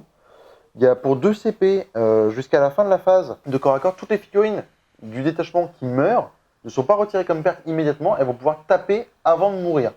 Donc ça c'est plutôt pas mal. Et pour 1 CP, on va avoir une fiabilisation des charges avec, une fois qu'un prêtre a réussi une charge, toutes les unités à 12 pouces du prêtre vont pouvoir rajouter 1 à leur jet de charge. C'est pas le truc ultime, mais bon, ça coûte 1 CP et ça peut permettre de fiabiliser une charge qu'on a vraiment envie de réussir. La dernière formation, c'est vraiment pour les Lehman Russ, où on a la possibilité pour un Lehman Russ de tirer 2 fois, même s'il a bougé de plus de 5 pouces, donc maximum 10 pouces. Ça peut permettre d'avoir, voilà, là j'étais un petit peu court en portée, je bouge quand même de 10 et je tire 2 fois, ce que j'ai envie. Et sinon, si je réussis une charge avec un Lemon sur 4 puces, je lui mets des 3 mortels dans la bouche. C'est sympa. Et pour finir, vraiment une dernière information sur les Tempestutions, et notamment leur rapport avec les Valkyries, où on va avoir saut de précision, qui permet de débarquer avec la règle grave chute des Valkyries, sans lancer de D6 pour voir si on a des morts. C'est sympa. Moins marrant. C'est moins marrant, mais quand c'est toi qui rolles les 1, c'est quand même pas très drôle. Et appui aérien, en fait, c'est la même logique que tout à l'heure. Le tir d'appui-feu, entre guillemets, de la chimère, là, c'est avec une Valkyrie. Si on a une Valkyrie à moins de 6 pas, elle va nous aider à tirer sur l'ennemi qui nous charge. C'est plutôt cool. En tout cas, c'est des formations qui sont fun et qui apportent énormément de flexibilité au codex. On est déjà sur un codex plein de tricks, même si c'est un gros codex de tir, il y a quand même énormément de choses à faire au niveau de je cours sur une relique, je me lance un ordre et résultat je me rebarre avec, ou plein de non mais vraiment ce genre de choses, de double move et ainsi de suite. Ouais. Ça rajoute pas mal de petits tricks, c'est assez sympa. Le fait de pouvoir ajouter aussi pas mal de traits de seigneur de guerre, de reliques, ça permet encore une fois de varier les listes et on n'aura pas forcément deux listes qui se ressemblent si on va chercher une optique de jeu particulière. On enchaîne maintenant avec les Blood Angels et on arrive pile poil justement dans les chapitres Astartes qui étaient, on va dire, les plus moqués de cette V8 puisque c'est ceux qui coûtaient trop cher ou en tout cas on n'était quand même clairement pas dans l'ère de l'Imperium, pas dans l'ère justement du Space Marine. Pour pallier à ça, dans le Chapter Approve, on va voir une diminution de 10 à 20% de quasi l'ensemble des entrées du codex, où on sent quand même vraiment qu'ils ont pris conscience que les Terminators n'étaient pas joués, les Land Raiders n'étaient pas joués, toutes les espèces de sous-châssis, les Warrior One, enfin toutes les figurines historiques, les Hunters et ainsi de suite, n'étaient plus jouées, et donc ils ont travaillé principalement dessus. L'exemple typique, c'est de montrer que le Predator est passé en slip de 102 à 90 points. Le Repulsor aussi, qui était quand même le Land Raider des Primaris, est passé de 210 à 185 points. On part bien évidemment sans équipement. Le Land Raider est passé de 239 à 200 points. Et ce genre de modification s'applique à l'ensemble des chapitres Space Marine. Donc ça, c'est vraiment pas mal. Faut aussi noter donc, que le Primaris de base, que l'Intercessor passe de 18 à 17 points. On a aussi les motos qui, par exemple, passent de 25 à 21 points. Enfin voilà, pas mal de changements en points qui fait que globalement, c'est un exemple que tu as donné tout à l'heure, alors qu'avant on jouait à 2000, et ben là on jouera pré-chapter à 2200, 2250 points. Est-ce que c'est ça qui va faire que le Space Marine va être au devant de la scène ? À voir, ça plus les différents scénarios, le fait est quand même qu'il y a un effort de Game Workshop pour essayer de rétablir l'équilibrage au niveau des points. Là, ce que j'aime bien et ce que Games Workshop est en train de faire, c'est qu'ils ont vu que le Space Marine, au sens large, n'était pas assez joué, était un petit peu boudé. Et plutôt que faire comme il y a quelques années où ils auraient dit, voilà, du coup le Space Marine, on va diviser par deux et vous allez en jeu, vous inquiétez pas les mecs. Là, ils remontent petit à petit jusqu'au moment où ils vont trouver enfin le point d'équilibre. On se retrouve pas avec vraiment des hauts et des bas en dents de scie sur le méta, et c'est vraiment appréciable en tout cas. Sur les persos spé, de toute façon, en règle générale, tous les persos spé ont baissé, c'est des persos qui sont vraiment charismatiques, on a envie de voir sur la table. Sauf là, le pauvre Méphiston, qui était un des seuls persos spé joués en Blue Dungeon, lui, il a monté un petit peu en points. Bon, par exemple, le Sanguineur, il passe de 170 à 150 points. 20 points de moins, c'est pas rien, hein. Mine de rien, quand on commence à mettre 20 points, plus 10 points, plus 3 points fois 1... Et ça te fait un speeder qui est passé de 70 à 50. Voilà, on peut peut-être trouver quelque chose de mieux, mais... On enchaîne ensuite avec les démons, où là pour le coup on va parler de coups en points directement avec l'équipement, parce que c'est aussi la particularité de ce codex, avec une grosse diminution en points des gros tons. Si on s'attaque aux démons majeurs, ils ont perdu énormément de points, parfois plus de 50. Si on prend l'exemple justement des buveurs de sang, on passe de 340 à 260 points. Et c'est quand même pas rien, et c'est peut-être ce qui fait qu'ils seront jouables. Quand on regarde par exemple un Kéros qui passe de 370 à 285, le Gardien des Secrets qui passe de 223 à 165, Slaanesh va revenir. Quasiment l'ensemble des entrées de Slaanesh ont perdu en points. Est-ce que ça sera suffisant ? Je ne sais pas. Le fait est qu'on va pouvoir sursaturer avec les unités de Slaanesh. Par exemple, on a Rotigus qui passe de 330 à 285. Enfin, voilà. C'est quand même des changements qui sont quand même assez importants, qui dépassent largement les 20% sur quasiment l'ensemble des entrées. Et c'est vraiment pas négligeable pour du démon. Clairement. Je me souviens pas la dernière fois que j'ai vu un buveur de sang sur la table. Honnêtement, je pense que il y a plusieurs versions. Donc là, si on peut en revoir, franchement, c'est cool. Carrément, hein. Et quand tu regardes la faculté de tanking versus justement le degré de menace que c'est, pour 240 points, c'est pas dégueulasse. Hein. Clairement. Franchement, le démon, et ça va éviter... Enfin, on va changer un petit peu de style de jeu avec du Plague Bearer partout sur la table qui fait nodum et qui juste occupe la table. Si on peut avoir des démonettes qui courent un petit peu partout et qui vont tailler les unités, franchement, c'est plus marrant à jouer. C'est plus rapide, c'est plus fun, Ils sont jolis. On reste dans le domaine chaotique. On passe maintenant au Space Marine du chaos. Et c'est exactement le même constat. Hein. Quasiment l'ensemble des figurines qui n'étaient pas trop jouées, on s'est souvent foutu de la gueule du Defiler qui était à 152 points, il est passé à 120. Enfin voilà, ça va vraiment être une diminution globale des figurines. À noter quand même, et j'ai trouvé ça plutôt sympa, ils ont baissé le coût en points des marines spécifiques. On a le Rubric Marine qui est par exemple passé de 18 à 16. On a le Plague Marine qui est passé de 19 à 16 et ainsi de suite. Les Mutilators qui n'étaient jamais joués, qui sont passés de 50 à 35. À côté de ça, on va avoir par exemple le Lord of Skull qui lui va être ramené au coût en points des autres super lourds qu'on peut retrouver dans d'autres factions, puisque lui passe de 365 à 380 points. Ça va. Donc franchement, encore une fois, que du bon pour les Space Marines du chaos. On note quand même que le cultiste, lui, est passé de 4 à 5 points, c'est donc un nerf, et je pense qu'un point C'est sur le mérité. figurine à 5 exactement ne changera C'est pas, mérité. sauf quand on en jouait 200 quoi. Ouais, exactement. On se retrouve avec des bandes de cultistes qui en fait sont de la chair à canon, qui sont censés être pourris, mais qui ont accès à des stratagèmes et des pouvoirs psy qui les rendent mais vraiment super forts. En plus de ça, ils peuvent être sans peur quand même relativement facilement. Ils peuvent revenir, ils occupent la table, ils sont super OP. À un moment donné, le cultiste, c'est bon, on en a marre. On va aussi, comme pour l'ensemble des parallaxes, parler des personnages qui seront, on l'espère en tout cas, plus présents. On a Cypher qui passe de 110 à 80, c'est normal parce que putain Cypher servait pas à grand chose. Fabius Bill qui était mis dans certaines listes passe de 109 à 90 et ainsi de suite pour l'ensemble des entrées. On a aussi l'arsenal, sous-entendu les options, qui perdent énormément en coût en points. C'est quelque chose qu'on n'a pas dit pour les Blood Angel mais qui va se répéter sur l'ensemble des Astartes. Pareil ici, tout ce qui est Dreadnought et Hellbrut baisse énormément en points. On passe maintenant un petit peu de subtilité au niveau de ce chapter approve et on va s'attaquer au Craft World. Pour l'Eldar, pour le coup, il n'y a pas énormément de modifications du point par le haut, puisque c'est déjà des nerfs qui avaient été appliqués soit au niveau de la Big Fac, soit au niveau du dernier chapter approve. Et quelques petites nerfs qui, pour le coup, sont assez justifiés sur les Vipers, sur les Warwalkers. Peut-être un changement aussi souhaité de Game Workshop sur le méta, puisqu'on voit que les motos baissent en points et surtout les motos Rayolas. Donc peut-être en fait le souhait de Game Workshop de vouloir faire revenir un Eldar sur de la vraie saturation de Force 6 sans PA. Effectivement, enfin moi quand j'ai regardé ça, forcément j'étais un petit peu déçu. Les lances de lumière prennent 3 points. Bon. En fait, elles en prennent 6, mais Ouais. l'arme en perd 3. Exactement. Bon, 3 points c'est mitigé, mais bon. Eldrad Ultran que je joue déjà et perd 15 points, alors qu'on se dit bah ouais c'est dans une liste optimisée déjà. Les motos effectivement baissent. Maintenant, c'est un petit peu mi-figue mi-raisin. Il y a quand même, par rapport aux autres codex où il y a quand même majoritairement des baisses, là on a l'impression qu'ils se sont dit bah écoutez, là tout ça on va quand même garder les nerfs parce qu'on considère qu'ils sont légitimes. On va apporter un petit peu de baisse sur des unités qui n'étaient pas jouées. Il y a Les batteries. les batteries, les scorpions, les araignées spectrales, donc les Windriders, les Vipers, les marcheurs de guerre, etc. Et une baisse effectivement du rayonneur laser. Pourquoi pas? À côté de ça, on voit une hausse du point du Wave Serpent, justifiée, j'imagine, Bien sûr. et aussi une énorme baisse au niveau justement du super lourd, le Rest Knight. Qu'est-ce que tu peux nous dire sur ça? Est-ce que c'est suffisant ou pas? En fait, le problème du Rest Knight, c'est que il reste, malgré tout, là il perd presque 100 points, mais il reste faible par rapport à un Nika.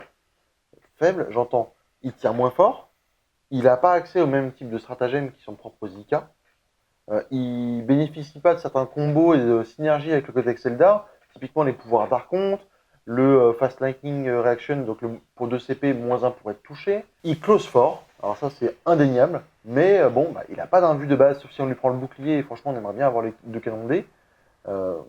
C'est vraiment pas terrible. Effectivement, de base, il peut être soit Ianden pour être tanky jusqu'au bout, ou à Lighthawk pour avoir moins 1 pour être touché à plus de 12 pouces. Mais comparé à un Nika, qui va pouvoir se mettre plus 1 aux invus, qui va pouvoir reroll, ceci, cela, balancer des missiles dans la gueule du mec. Enfin, pour moi, ça tient vraiment pas à la comparaison en fait. Ok, et au niveau justement des nouvelles formations, qu'est-ce qu'ils ont fait pour apporter un petit peu de fraîcheur au gameplay Eldar? Alors, il y a 2 nouvelles formations. La première, c'est Lost de Windrider, donc c'est pour les Windriders. Manque de bol, ça inclut pas les Shining Spear, donc c'est tous les autres Windriders, donc les Vipers, les Windriders, les Conclaves, les Farseer à moto, les Zoltark à moto, tout ça. Il y a un premier stratagème pour 2 CP, on va pouvoir charger, taper, et avant que le mec tape, avant qu'il puisse riposter, pour 2 CP, je me casse. Ça c'est pas mal, ça c'est vraiment du harcèlement, alors là, pur et dur, c'est un petit peu un soul burst en fait. Voilà, je suis arrivé, j'ai tapé. Que je tue quelque chose ou pas, je me casse, tu me tapes pas dessus. Alors excuse-moi, juste déjà j'entends crier les gens. faut savoir que, comme tu l'as dit, ça ne s'applique pas aux Shining Spears. Donc, au mieux, ça va se limiter à un Farseer qui va pouvoir mettre un petit coup de relique, s'il en a une, ou alors un Warlock Conclave, mais qui coûte tellement cher en points, finalement, ils n'ont pas de PA, les mecs, ils vont quand même pas non plus déblayer la terre entière. Non, non, non. Ou alors sur un autre arc, mais bon, à chaque fois, ça reste 2 CP. Enfin, 2 CP, c'est énorme pour un Plus Eldar, 1 hein. pour la formation. Donc, finalement, on sera à 3 Ouais. sur un usage one-shot. Non, c'est vraiment pas ultime. Et le deuxième stratagème, c'est, alors là, pour 3 CP, au début de la phase de tir, on l'utilise, et toutes les unités de ce détachement-là, qui ont ce mot-clé-là, à 6 pouces du Farseer, elles vont avoir -1 à leur PA au tir. Donc là, tout de suite, on pense à, bah voilà, 3 x 9 motos avec des rayonneurs. Effectivement, ça fait beaucoup de tirs, avec force 6, PA -1 du coup. Et maintenant, c'est 3 CP. 3 CP sur des unités qui sont quand même relativement fragiles, et qui vont peut-être le faire une fois, mais après, on va les déblayer, hein, faut pas rêver. Donc 4 PC avec le stratagème de base Exactement. pour Non, mais prendre le mot-clé qui va bien. C'est très consommateur pour des bonus qui, en soi, sont vraiment pas oufissimes. Honnêtement. Alors, le deuxième, c'est Lost Phantom. Donc là, c'est vraiment l'autre pendant de l'Eldar, c'est vraiment les guerriers fantômes. Pour 1 CP, on va pouvoir rajouter une attaque sur le profil d'une unité Race Construct de notre armée. Donc, typiquement, sur un Race Knight, on peut lui rajouter une attaque pour ce tour-là. Donc, 3 attaques s'il piétine. C'est vraiment sympa. En sachant que ça combat dans une certaine mesure avec le Psytronome, donc la relique Iyanden, où là on va donc d'abord doubler sa caractéristique d'attaque et y faire +1. Donc mine de rien, ça commence à parler. Hein. Ouais, une unité, il rigole plus des masses au corps à corps en fait. Hein. Non, non vraiment ça rigole pas. Et l'autre c'est pour 2 CP, à la fin de la phase de mouvement, je vais pouvoir dire, bah voilà, mon Spirit Seer, à 6 pas d'une unité Race Construct, il va perdre sa 4+1 mu, par contre cette unité-là va la gagner à sa place. Ça c'est génial. C'est pas mal, mais ça s'utilise à la fin de ma phase de mouvement, donc on ne peut pas le faire au premier tour pour protéger par exemple un Wraith Knight.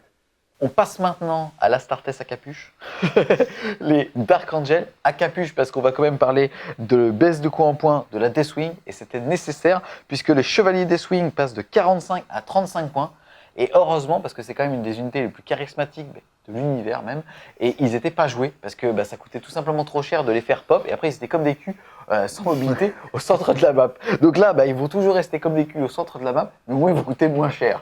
Et non mais quand même, encore une fois, on passe de 45 à 35, c'est pas négociable. On a aussi les Dark Knight qui passent de 46 à 38. On a par contre maintenu l'augmentation en points du Dark Talon. Ça, c'était aussi lié au fait que justement, il y a eu quelques abus sur les listes qui ont joué énormément, même si finalement, avant, on pouvait en mettre plus de 3. Donc, est-ce que le simple fait de pouvoir en mettre que 3 maximum ne suffisait pas? C'est pas notre problème. Et on va aussi retrouver justement l'ensemble des modifications en points pour l'Astartes qu'on a vu tout à l'heure. Pour vous donner un petit peu plus d'éléments, on va avoir par exemple le Dreadnought Primaris qui va énormément perdre en points. Aussi par exemple les boucliers Storm qui vont perdre en points pour les personnages et aussi pour l'ensemble des figurines qui peuvent en être équipées. On passe quand même de 5 points à 2 points. Donc c'est quand même assez positif pour les Terminators, hein, encore une fois, sans compter leur baisse de coût en points global. Qu'est-ce que tu peux nous dire, toi, sur le détachement Ravenwing? Alors le détachement Ravenwing, c'est pas compliqué, il a le même stratagème que pour les Eldar. C'est que pour 2 CP, après avoir tapé, on peut se barrer. Et là, sur les Black Knight, par exemple, Ça rigole pas. Hein. ça rigole pas du tout. Parce que pour rappel, les mecs, ils peuvent bouger, advance auto, charger quand même, et derrière se rebarrer. Non, c'est vraiment fort. C'est vraiment fort. Et le deuxième stratagème, franchement, alors là, je pense qu'il est encore même plus fort. Si on joue vraiment que de la Ravenwing, c'est pour 1 CP. Si une unité, à un moment donné, fait un PV sur une unité ennemie, typiquement, je sais pas, un Nika, vraiment une grosse cible, si on lui fait un PV, on craque un CP, et toutes les unités de Ravenwing autour, elles auront +1 pour le toucher. Ah, ça, mine de rien, c'est vénère. Et comme tu l'as dit, hein, ça c'est quand même super cool parce qu'on va penser au Seraplasma justement des Black Knight. Encore une fois, on est sur une unité mobile, agressive, vraiment ce que reflète la Ravenwing. Et là, le simple fait déjà de pouvoir advance sans malus avec les unités Ravenwing, avoir la possibilité d'avoir +1 pour toucher, ça veut dire quand même qu'on va balancer quasiment 20 tirs de plasma sur du 2+. Hein. Ouais, sympa. Alors, C'est pas sur mal. du 1, on crèvera quand même comme une merde, mais à côté de ça, ça nous permettra de clean pour que les Deathwing peuvent se retrouver tout seuls comme un cul au centre de la table. Yes. On passe ensuite à la Death Guard.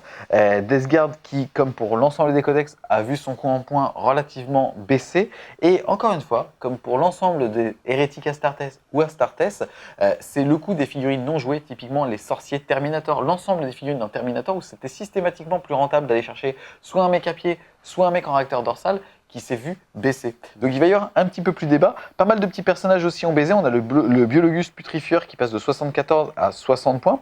On a le Plague Marine, on en a parlé tout à l'heure, qui passe de 19 à 16 points.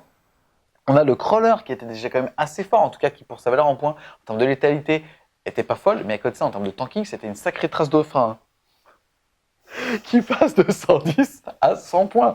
Non, franchement, en fait, encore une fois, c'est du bon taf pour la Death Guard. Maintenant, ça va pas changer la façon de jouer la liste. Non, après, ce rééquilibrage des coups en points n'est pas censé changer l'âme de l'armée, en fait.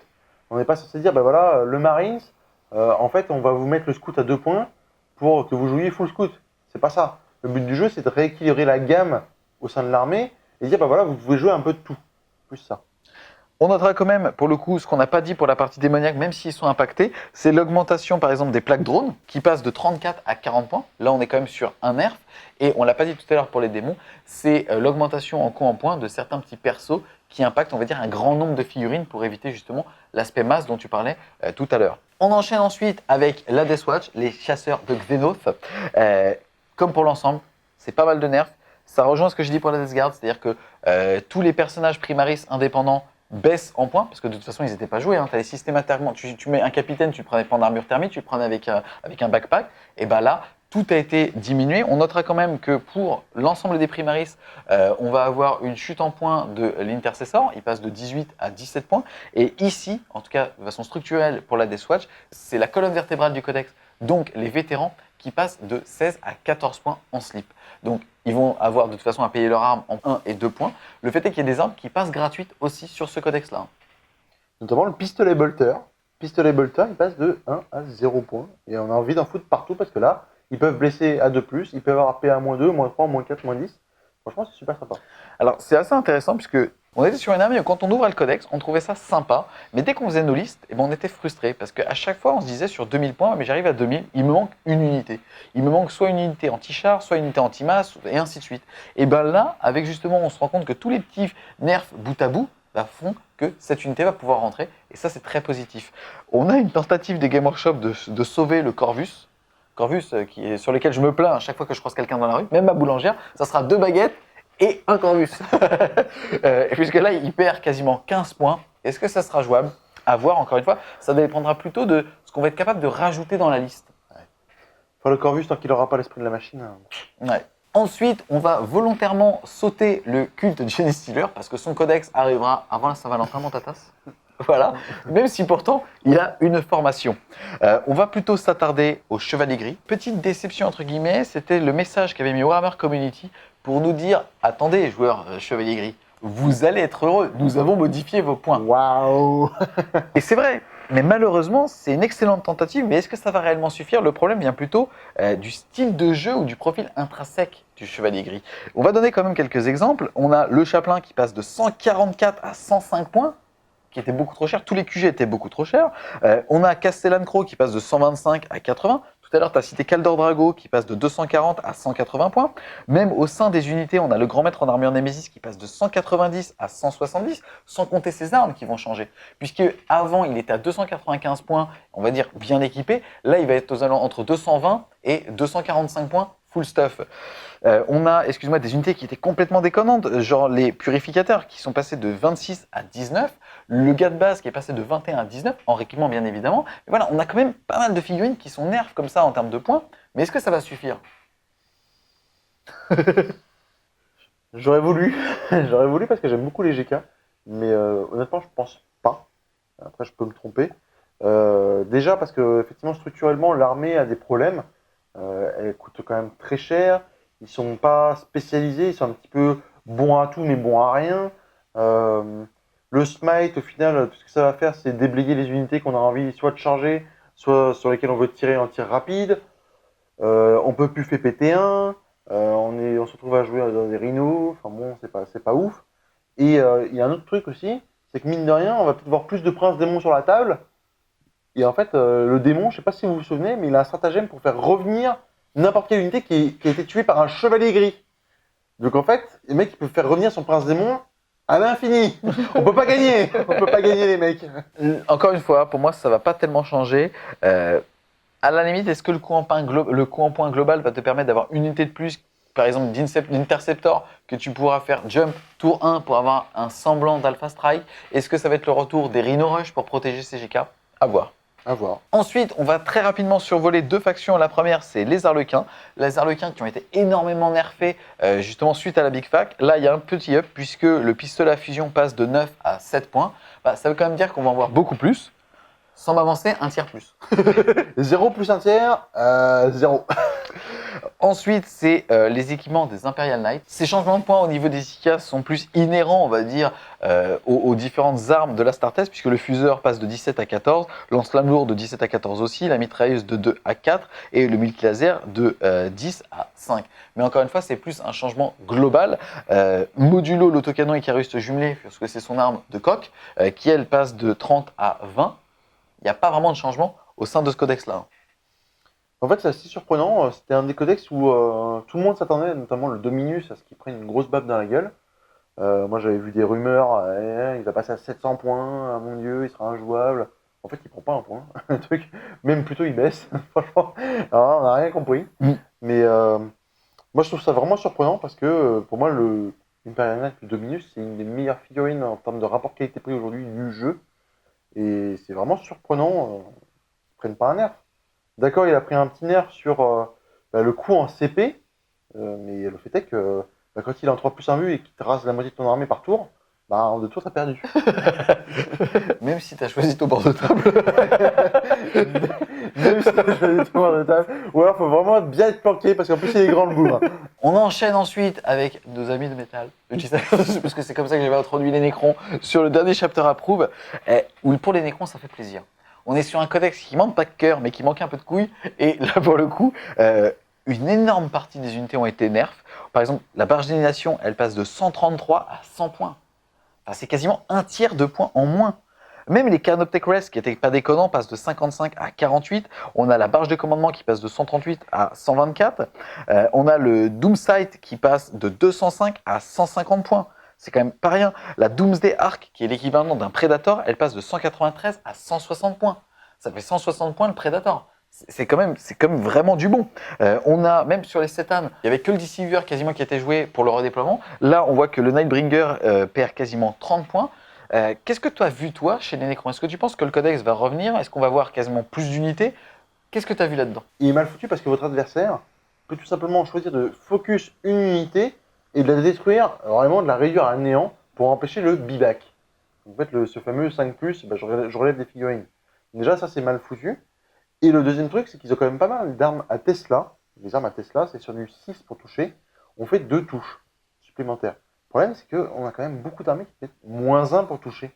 En fait, ce qu'il aurait fallu, c'est rajouter une phrase en mettant un 6 non modifié. En fait, là, le Nécron, il a vraiment des bonnes unités. Il a les barges d'annihilation qui sont bonnes, qui sont franchement dures à tuer. Typiquement, le Dominus, il regarde la barge, il dit « Putain, mais en fait, je vais jamais le tuer, le mec. Parce qu'à chaque fois, je fais 15 de dégâts, et que le mec, il a même pas besoin de lancer son dé. » Donc ouais, c'est fort. Ils ont quand même des bonnes unités, ils ont quand même le Destroyer qui était fort. Maintenant, il y a moins de cordons, donc éventuellement, avec un voile des ténèbres, on peut aller chercher des trucs. Les specs qui baissent en points en point, le guerrier qui baisse en points en point. Ça vaut peut-être le coup de faire une masse guerrier avec des arches pour les renforcer à côté. Ouais, il y a vraiment des trucs à faire.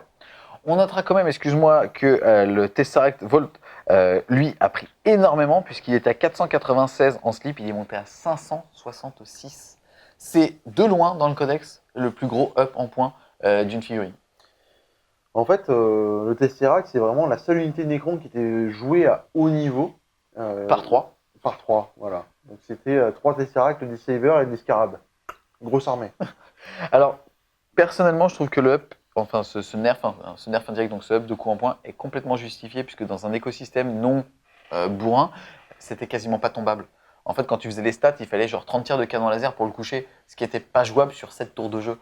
Donc c'est vraiment pas mal, je trouve. En tout cas, ça va te demander plus de choix pour sortir cette figurine, et c'est assez positif finalement comme ajustement. Ensuite, on enchaîne avec des petites factions. On a les assassins, on a le Calidus qui passe de 80 à 70, le Vindicaire qui passent de 90 à 80. On a les Sœurs du Silence qui sont aussi réadaptés puisque les Persecutors passent de 12 à 10, les Vigilators de 19 à 10, tu te rends compte, et les Windseekers de 20 à 10. En tout cas, le fait justement d'avoir baissé le coût en points de ces mini-factions va aider peut-être certaines personnes à en prendre puisque souvent, en tout cas on le dit, on est limité à 3 détachements et c'est souvent un choix trop difficile que d'aller prendre ce genre d'unité versus autre chose. Ça nous permet de rebondir et d'aller vers les Space Marines, encore une fois les Space Marines Vanilla, en tout cas celle du Codex qui nous permet de jouer l'ensemble des traits de chapitre hors Codex spécifique, Blood Angel, Dark Angel, tout ça. C'est un petit peu le problème des GK, des Necrons et ainsi de suite, c'est que intrinsèquement leur façon de jouer n'est pas forcément justement en top méta, dépendamment des Xenos et ainsi de suite. Là on va quand même noter une baisse sur le Répulsor qui passe de 210 à 185 alors que c'était quand même une unité qui en termes de ratio coût en points létalité était pas mal. On a le Drop Pod qui enfin baisse puisqu'il passe à 63 points. Malheureusement, c'est plutôt sa règle immobile qui va le condamner. C'est une baisse de quasiment l'ensemble des châssis, donc ça c'est très positif. Et la bonne surprise, c'est aussi la diminution très forte des Centurions Devastator Squad qui passe de 80 à 40 points. Sans compter justement aussi d'autres petits nerfs à gauche à droite, les canons laser ou les lance-missiles et ainsi de suite. C'est peut-être une unité qu'on va revoir jouer qui était très bonne au début de la V8, où justement on jouait en mode vraiment Marines avec le capitaine, le lieutenant, la bannière et tout le monde autour. Ça s'était un petit peu essoufflé. À voir si ça revient justement avec finalement une bulle plus grosse. Les Centurions Devastator, moi je les ai joués au premier ETC qu'il y a eu en V8, où j'en jouais 7, avec double canon laser, enfin vraiment à la totale. Et à l'époque, il coûtait 65 points, c'était l'index. Après l'ETC, alors qu'il n'y avait que 2 pimpins qui les jouaient, c'était le russe et moi, en fait, ils ont pris 15 points dans la gueule, donc injouable. Et là, en fait, ils font machine arrière et ils retirent 25 points en prix index. Donc, franchement, c'est super fort. On va voir si ça permet de les jouer, mais sur le papier, c'est pas mal. Carrément. Ensuite, il faut quand même noter la baisse des coûts en points de l'ensemble des personnages, sauf Robot de Gilliman, qui est toujours à 400, mais c'est normal. Où là, encore une fois, ça va faire plaisir. C'est le syndrome de la GI. On a envie de jouer ces petits personnages et c'est cool parce qu'ils sont tous moins chers. Au niveau des formations, on se gave aussi. Qu'est-ce que tu peux nous dire sur elles? Donc les Space Marines, en fait, on a vu qu'il y avait quand même pas mal de baisses en points, mais on se demande si ça va être suffisant. Là, on a 5 nouvelles formations pour les Space Marines qui vont apporter ce petit plus dont on pourrait avoir besoin pour être vraiment compétitif. Premier, c'est une formation sur les Primaris, notamment sur les intercesseurs, donc vraiment la base du Primaris. Pour un PC, on peut faire passer donc un détachement, lui donner un keyword, donc là c'est le keyword croisé d'Indomitus, et ensuite on a accès à 5 stratagèmes. Le premier, pas terrible, permet pour un CP, chaque jet de touche non modifié de 6 fera 2 touches au lieu d'une, au corps à corps. Bon, pourquoi pas. Mais alors par contre le deuxième, là il devient vraiment intéressant. En fait, pour un CP avant le début de la bataille, on va choisir une unité d'intercesseur, donc au pif 10 mecs, et on va leur donner un mot-clé spécial, ils vont devenir vétérans. Et donc ça leur donne accès aux 3 autres stratagèmes. Le premier, c'est, écoutez, pour un CP, je peux cibler les personnages comme je veux. C'est fort. Et sur un 6 pour blesser, en plus, je fais une mortelle. Comme les snipers. Vraiment pas mal. Le deuxième, c'est pour un CP. Donc ça se combine. Ces 3-là peuvent se combiner potentiellement. Pour un CP, si je suis à mi-portée, donc en tir rapide, je touche auto. Et là, ça commence à parler.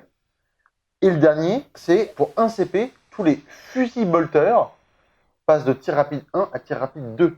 Donc potentiellement, vraiment à son plein potentiel, on peut passer en tir rapide 2, donc 4 tirs par bonhomme, qui touchent auto et qui peuvent cibler les persos en mettant de la mortelle sur du 6. Ça fait juste 40 touches.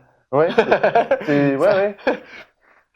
C'est bien parce qu'en fait, encore une fois, alors tu vas nous lire justement les autres formations, mais là, putain, tu vas apprendre à craindre un Primaris quand même.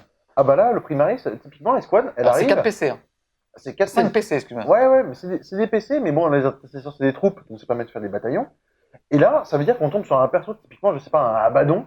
Le mec, normalement, on n'arrive jamais à le buter. Là, on arrive, on lui fait 40 touches de bolter de force 5. Donc déjà, on va le blesser quand même pas mal de fois. Et en plus, statistiquement, on lui met un peu plus de 6 mortels dans la gueule. Donc normalement, il meurt. Franchement, c'est super fort.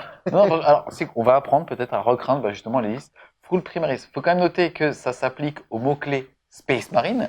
C'est donc applicable à l'ensemble des figurines qui ont le mot-clé Space Marine. Donc ça balaye quand même pas mal d'Astartes. Hein. En sachant que le combo, il y a en plus une relique qui permet une fois par partie de planter la bannière et on reroll les 1 pour toucher et les 1 pour blesser. Donc on peut générer encore plus de mortels, et si on n'est pas à mi-portée, ben, on peut avoir la reroll des 1 comme un cadeau. Je la connais cette bannière en fait, ils ont pris un bout du fion de Gulliman et ils l'ont mis tout haut. Ensuite, il y a une nouvelle formation pour la garde Victrix, donc la garde rapprochée de Barneus Calgar. Barneus Calgar, exactement, qui est passé en Primaris. Pour 1 CP, combattre comme des demi-dieux, en fait, on rajoute 1 au jet de touche de cette unité quand elle va combattre. Pourquoi pas? Et alors, il y a pour 3 CP, donc là ça coûte un peu plus cher, mais une unité de garde Victrix qui a été chargée ou qui a fait une intervention héroïque peut immédiatement combattre. Et en plus, quand ce sera à nouveau à son tour de combattre, elle pourra retaper. Donc elle tapera potentiellement 2 fois dans le tour. Ça, c'est sympa. Ensuite, on a une formation pour les Imperial Fist. Les Imperial Fist, c'est la tradition, ils ont des bonus contre les bâtiments. On joue pas beaucoup de bâtiments, c'est de la merde. Mais il faut quand même le dire. Donc, si on détruit un bâtiment et qu'il y a des figurines à l'intérieur, au lieu de lancer un seul dé par figurine et voir si on fait un 1 pour s'il y a des morts, on lance 2 dés par figurine, donc potentiellement plus de 1. C'est quand même franchement anecdotique. Le deuxième, par contre, est pas si mal, dans le sens où il impacte les véhicules et les bâtiments. Donc là, les véhicules, ça nous intéresse beaucoup. Chaque jet de blessure de 6+, contre les véhicules ou les bâtiments, génère une mortelle en plus. Donc là, ça commence à parler, parce que mine de rien, même au bolter, en fait, on peut péter les véhicules facilement. Ensuite, autre formation, cette fois-ci, c'est pour les Crimson Fist. À noter quand même qu'au niveau du Codex Space Marine, il est écrit que si jamais son chapitre n'a pas de trait de légion, enfin de trait de chapitre, pardon, corrompu, on va devoir lui appliquer celui de son chapitre successeur. Or ici, Crimson Fist, c'est Imperial Fist, ça veut aussi dire Ignore Cover, avec quasiment toutes les troupes. Donc c'est relativement fort. Surtout ici que, comme on l'a expliqué tout à l'heure, pour un PC, on va choper le bon keyword du détachement spécialisé et on va ensuite débloquer les suivants. Pour un PC, on va avoir Héros de Rins World. Utilisez ce stratagème au début de votre phase de tir. Choisissez une unité force de libération de votre armée jusqu'à la fin de la phase. Chaque jet de touche non modifié de 6 pour une attaque d'arme de tir de cette unité inflige 2 touches au lieu d'une. Et surtout, ce qui va être fort, c'est Paragon de Dorn. Pour un PC, utilisez ce stratagème à la fin d'une phase de tir ennemi. Choisissez une unité force de libération de votre armée qui a été ciblée par une ou plusieurs attaques à cette phase. Cette unité peut immédiatement tirer comme s'il s'agissait de votre phase de tir. Si tu t'es pas fait raser, c'est super fort. En fait, ça fait réfléchir. C'est-à-dire que avant de tirer sur 10 Hellblaster, je vais me dire, est-ce que j'ai moyen d'en tuer déjà 5 ou 6? Ou est-ce que je tire juste au hasard en essayant d'en tuer un? Parce que si je me loupe, lui il va pas me louper. Mais c'est précisément ça. T'imagines quand même que Duel Blaster, avec la bannière relique qui va bien, qui font que si jamais il meurt sur un 3+, ils vont tirer derrière. Le mec il tire tout le temps. Franchement, grave. Non mais attends, franchement, c'est très très très fort hein, ça pour le coup. Après, est-ce que les Hellblaster qui Your Cover en Crimson Fist vont être utiles? Tu les joueras peut-être plutôt en Ultramarine ou ainsi de suite. À voir. Le fait est quand même que ça a le mérite de donner une arme en plus, on va dire, de donner un petit peu plus de punch à des chapitres qui n'étaient pas trop joués. Pareil pour les Black Templars. Pour un PC, on va être capable de les mettre en détachement spécialisé pour débloquer, défendre l'honneur de l'empereur pour un PC. En gros, on va l'utiliser en phase de combat et pendant l'entièreté de la phase, on va jeter un D6 à chaque fois qu'une figurine de cette unité perd un PV et sur un 5+, elle ne perdra pas ce PV. Il n'y a pas une à 5. Pour un CP, c'est cohérent. Ensuite, ne tolérez pas l'impur pour 2 PC. Ajoutez 1 à les caractéristiques d'attaque des figurines de cette unité pour cette phase. De plus, vous pouvez relancer les jets de blessures pour les attaques effectuées par cette unité jusqu'à la fin de cette phase. Plus une attaque et reroll les blessures, c'est pas mal, hein, vraiment pour du Black Templar. Le seul problème, c'est que ça va nous faire jouer les unités avec un effectif maximum et généralement les Black Templars se jouent par 5. Et c'est là où malheureusement ça commence un petit peu à pêcher. En sachant qu'il est tout à fait possible de cumuler, alors avec un nombre de CP énorme, mais de cumuler par exemple la formation Imperial Fist et la formation Primaris. Donc là, on peut avoir des mecs Ignore Cover avec le stratagème Imperial Fist qui fait des mortals sur les véhicules, plus les 3 stratagèmes qu'on a vu tout à l'heure qui développent une puissance de feu, mais c'est impressionnant. Franchement, sur un Nika, on peut se dire, mais on peut le déblayer en 2 minutes, quoi. On continue dans la lignée de la Startess avec les plus bestiales, les Space Wolf. Et ben comme pour l'ensemble, hein, ça a globalement baissé en points. On regrettera quand même le fait que les personnages ne sont pas concernés. Il n'y a pas eu de baisse en points des personnages nommés. Après, on est quand même sur un codex qui est relativement récent. Mais même s'il est récent, qui manque parfois de punch ou qui souffre pas du syndrome global de la Startess. Et là, je trouve pas en tout cas que ça va contrebalancer ça. Il y a néanmoins une formation. Qu'est-ce que tu peux nous dire sur elle? Elle est sympa. Le premier stratagème, il est quand même assez fluff, moi j'imagine bien. C'est odeur de sang, donc grosso modo, il y a une bête, enfin, une créature monstrueuse ou une figurine d'infanterie qui est blessée, qui perd du sang. Et du coup, ils vont avoir plus ça pour la blesser ensuite. Donc, vraiment, c'est les mecs qui la pistent et ils vont l'achever, quoi. Ça, j'aime bien. C'est pas forcément le truc le plus opti du jeu, mais c'est sympa. Et le deuxième, c'est tuerie en meute, où en fait, euh, après qu'une des unités du détachement ait réussi sa charge, les autres unités à 12 pouces vont pouvoir lancer 3 dés pour charger et retirer le plus bas. Donc ça stabilise les charges des autres, donc vraiment l'esprit de meute. Excuse-moi, hein, mais ça c'est très fort hein, pour le coup, puisque la doléance principale des joueurs Space Wolf, c'est d'avoir en général des personnages qui sont des petits électrons libres, et derrière tour 2 ou 3, avoir une force qui tombe. On va penser à des Wolfen qui font une attaque de flanc, on va penser à des Terminators qui arrivent de téléportarium. Le problème c'est que eux sont à 9, et souvent tu te retrouves avec le symptôme du, il y a que mon personnage qui était déjà là au début du tour qui arrive à charger, et les autres sont à 9 pouces comme des cons. Et là, le fait de pouvoir fiabiliser en plus, c'est fluff, et là avec un personnage finalement c'est encore plus fluff, parce qu'ils suivent pas. Et donc ça c'est super cool. À voir si dans la pratique, on arrive à combiner les bulles, mais c'est un bon stratagème. Le seul problème, c'est que finalement, c'est un stratagème pour donner le détachement spécialisé et un stratagème pour l'utiliser au bon moment. Finalement, est-ce que à chaque fois vu qu'on va avoir qu'une seule unité, il faut mieux pas garder un dé de reroll pour un seul PC? Ça peut être compliqué. On retourne côté Xenos et cette fois-ci, on passe au Tau. Tau, qui était déjà quasiment un des top decks justement du méta actuel de cette fin d'année 2018. Et ça fait quand même plaisir parce que Game Workshop s'arrête sur ce codex. On va pas trop rentrer là dans le détail puisque c'est quelque chose qu'on refera dans un nouveau codex review. Mais déjà là, on se rend compte que à l'intérieur des listes, ça va changer. C'est un codex qui va rester top méta, mais à côté de ça, ce qu'il y a à l'intérieur va changer. En fait, c'est un codex qui est déjà très fort, c'est inchargeable, etc.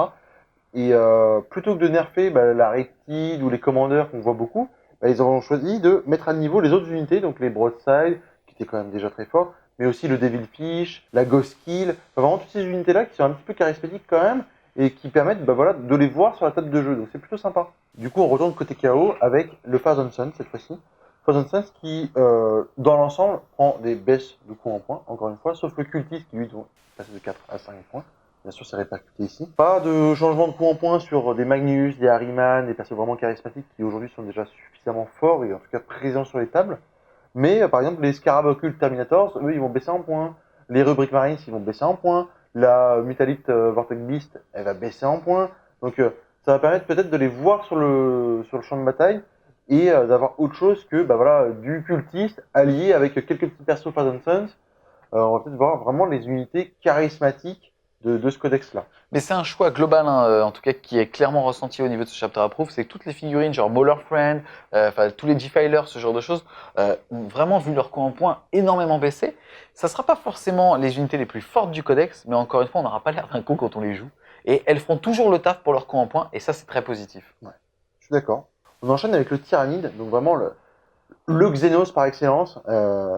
Toutes les grosses bestioles, grosso modo, ont perdu en points, quasiment toutes. Même les personnages nommés, on va avoir par exemple le Swarmlord qui a perdu 50 points. Ça va vraiment permettre de les voir sur le champ de bataille. On va voir le Haruspex, on va voir les Harpies, l'Exocrine, etc. qui ont baissé un coup en points. D'autres unités un peu phares du codex actuellement, genre le Neurotrope, qui est quand même surjoué. Lui, il a été un petit peu nerfé. On va avoir toujours le nerf en points du Prince Tyrannide, qui reste valide. Le Biovore qui prend aussi en coup en point, alors ça j'ai pas trop compris, mais bon, il y a dû y avoir un méta quelque part qui s'est développé autour du Biovore, je ne sais pas. Mais en tout cas, c'est vraiment cool. Le Broodlord, c'est vraiment, c'est un Psyker qui tape comme un bœuf, qui buff les Genestealers. Il passe de 162 points à 115 points, donc presque 50 points de C'est moins. énorme. C'est énorme. On va en voir sur les tables de jeu, je pense. Voilà. Moi, ce que j'ai aimé en tout cas pour les Tyrannides, c'est l'adaptation en poids de certaines figurines. On parle de l'Exocrine, c'est une unité qui était forte sur les tables de jeu. Et là, par exemple, elle perd 46 points, et ça va permettre justement de donner un palliatif aux Tyrannides qui vont parfois rebondir contre du blindé ou ainsi de suite, ou n'avoir comme faculté que l'englument ou envoyer du psy. Et c'est plutôt pas mal de se dire que voilà, on ajoute de l'anti-char efficace au codex qui était la frustration des joueurs Tyrannides, et ça c'est positif. Ouais, carrément. On a fait le tour de l'ensemble des factions couvertes dans le Chapter Approve. Juste derrière, en fait, on passe justement sur l'ensemble des unités Forge World qui ont été réévaluées par Game Workshop. C'est pas quelque chose qu'on va faire aujourd'hui, en tout cas là, vous pouvez les observer. C'est quand même assez intéressant de voir si Game Workshop a réussi à contrebalancer justement parfois le surcoût en points des unités Forge World qui font peur aux gens. On revient un petit peu sur cette extension-là pour parler d'un des oubliés du Chapter Approve, ce sont les orques, puisque qui ne sont pas présents, on a pour rappel orques et Drukhari. Les orques, eux, sont couverts avec des détachements qui sont fluff et forts, donc ça c'est positif. On commence par le culte de la vitesse, puisqu'il y avait énormément de personnes déjà qui avaient gueulé sur le fait que même s'il y avait les Evil Sunz, il n'y avait pas le culte de la vitesse. Et ça c'est plutôt pas mal. On retrouve la logique du détachement spécialisé où pour un PC, un détachement va choper un mot-clé. Pour nous débloquer trait de seigneur de guerre, relique et aussi stratagème. En stratagème, on va avoir Turbo Boost. Pour 2 PC, utilisez ce stratagème au début de votre phase de mouvement. Choisissez une unité culte de la vitesse de votre armée. Si cette unité advance à cette phase, doublez la caractéristique de mouvement de cette unité au lieu de jeter un fucking dé. Et ça, c'est peut-être un peu trop fort. Alors, on peut avoir des tracks qui font 14 x 2, 28 pouces. Comme ça.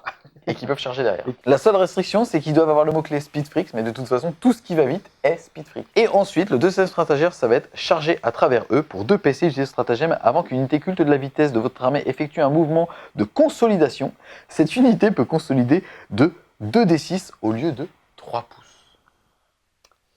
En fait, ça c'est très fort. Hein. C'est très fort, notamment si on a réussi à détruire complètement la première unité qu'on a chargée. On va pouvoir consolider à 2d6 vers l'unité ennemie la plus proche, du coup, et aller contacter, voire même entourer une unité ennemie à côté.